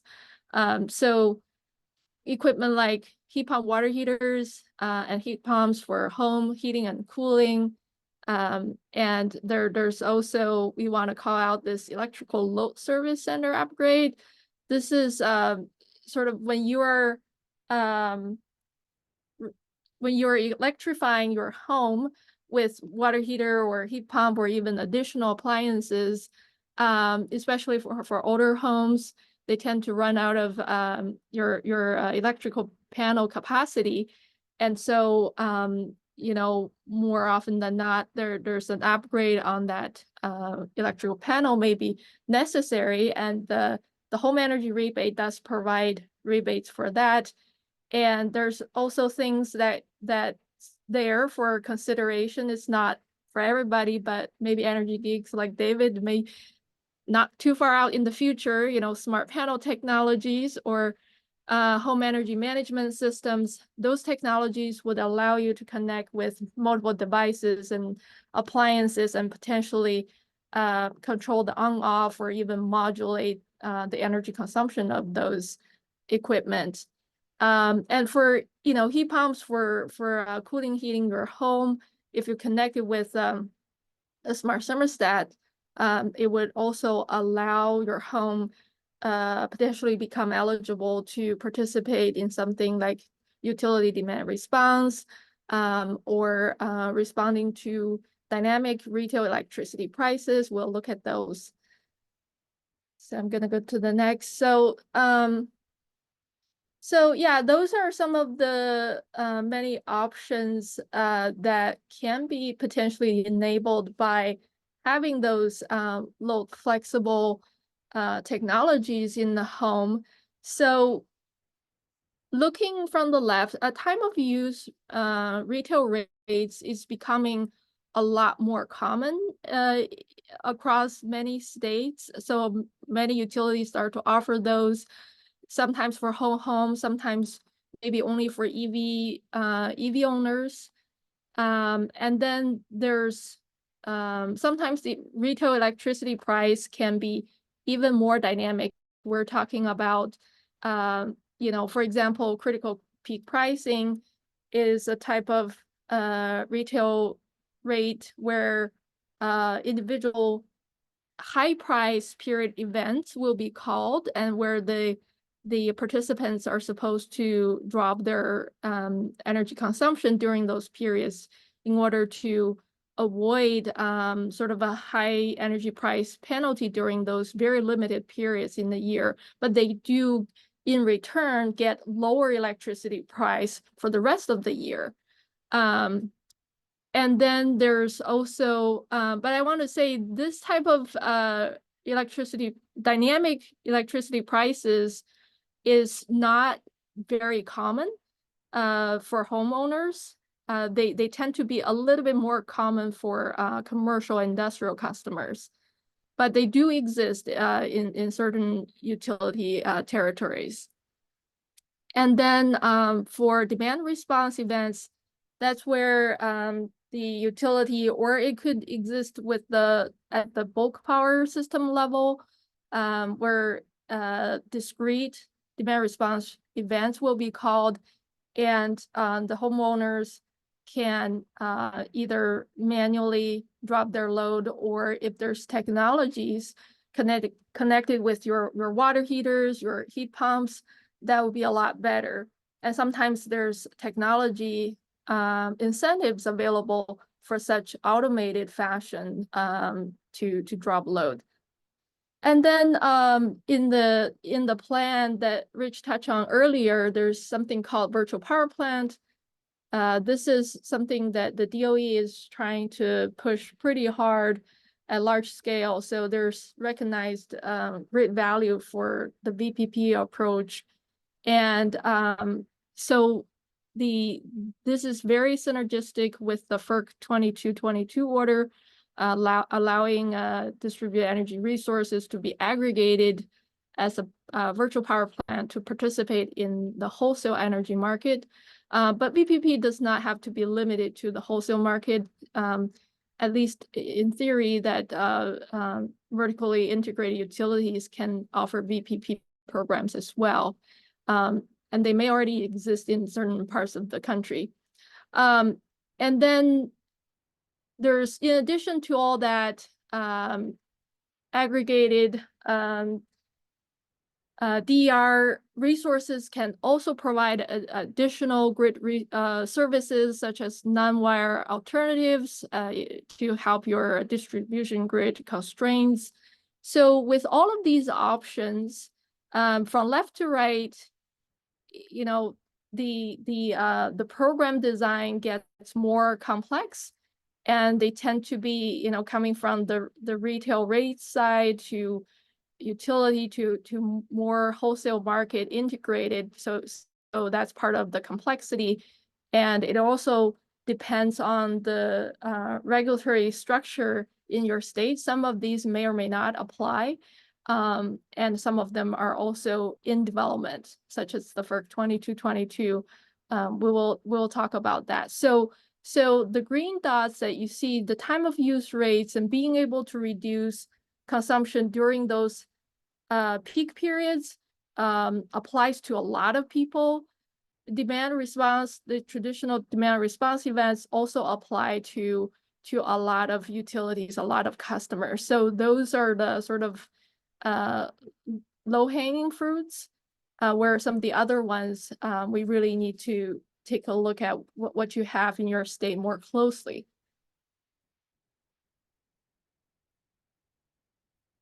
So as I mentioned before, the FERC, this map shows the FERC regulated regions. There are 7 regional transmission organizations and independent system operators. These are the transmission system operators.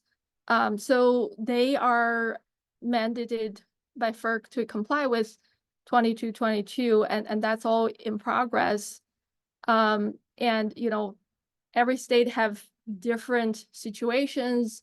Some states, maybe your wholesale market is deregulated, and some states may have retail markets also deregulated, and that all affects what options may or may not be the right option for your state. And similarly for who runs the energy efficiency rebate or electrification rebate programs, whether that's by the utilities or that's by the state or even there's regional implementers.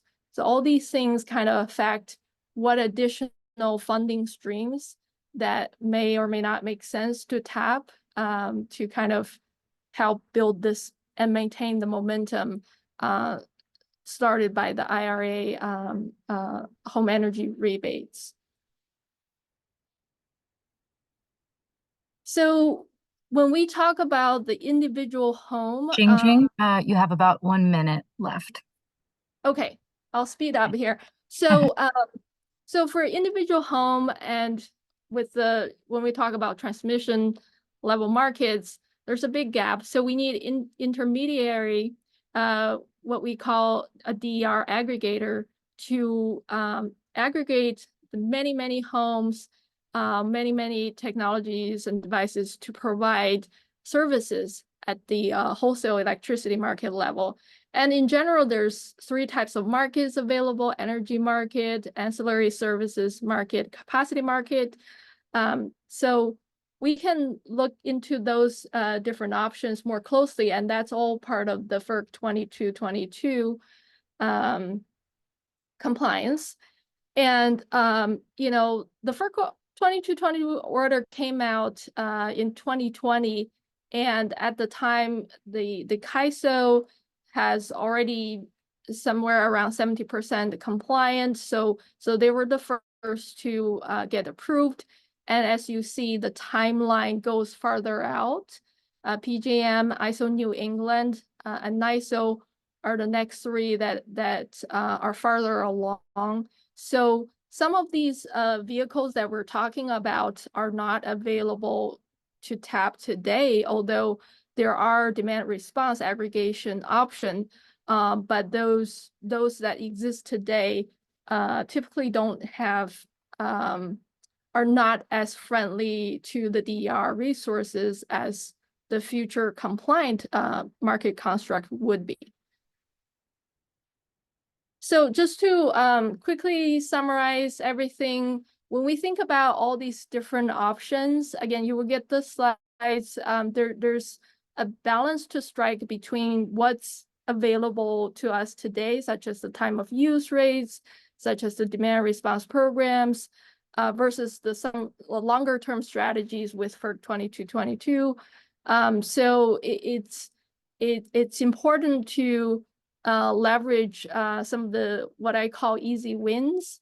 So if major utilities in your state already offer efficiency rebates, electrification rebates that can be leveraged to provide more incentive with similar things that the IRA home energy rebates is trying to promote, then we should leverage that and look into the bill savings for customers from TOU rates, and that, you know, that would definitely help the customers to make those financial decisions. And look into the DR programs that exist today. A lot of utilities have those. And some of them also provide additional incentive for automated technologies, bring your own device kind of offering. And you know, so dynamic rates exist in at least, you know, a few states that we're aware of, Baltimore, ComEd, and Oklahoma are a few examples. They're kind of not very common, but they do exist.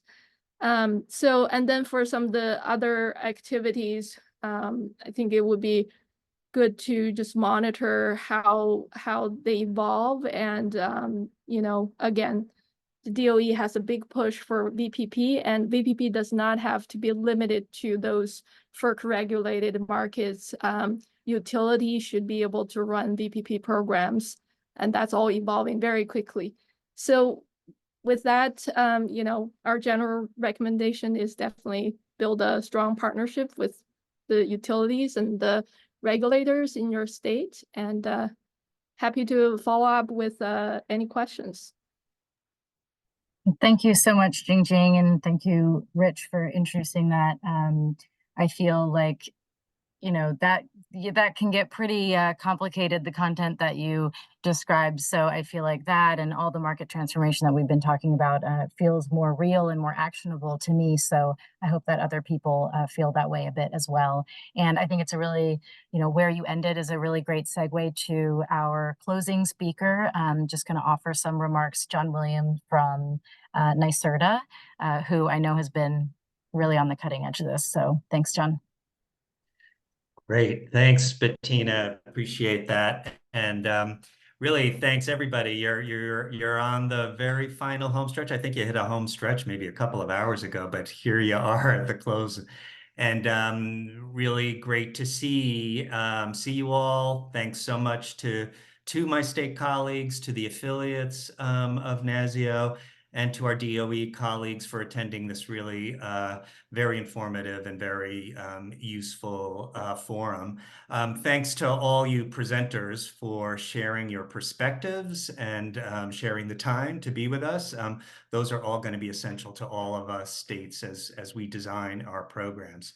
And, you know, also want to just make sure, like, we're all saying thank you to Maddie and Jasmine and the entire NASEO team for organizing this great forum. You know, I understand there were over 160 registered folks for the event, and I really do see that as a testament to the value that NASEO provides to all of us as we prepare for the implementation of these transformative programs. Really, really great work, NASEO, and thanks, as always, for the great partnership. And if you did like this format and you wanted to suggest a topic, please do email it to Maddie. That will help to structure future engagements. And, you know, we'll also take any general feedback on these last couple of days events as well. So please feel free to share those thoughts, and all that helps to understanding, like, what are the useful spaces for us all to be engaging in.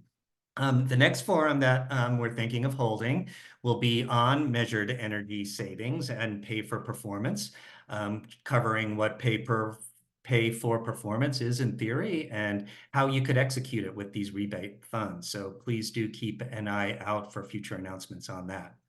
NASEO is also planning to host a meeting with the state energy offices with members of the Sprint 2 cohort when those states get their applications in, and when they're able to take a bit of a breath and recover enough to share what their thoughts and experiences with the process has been.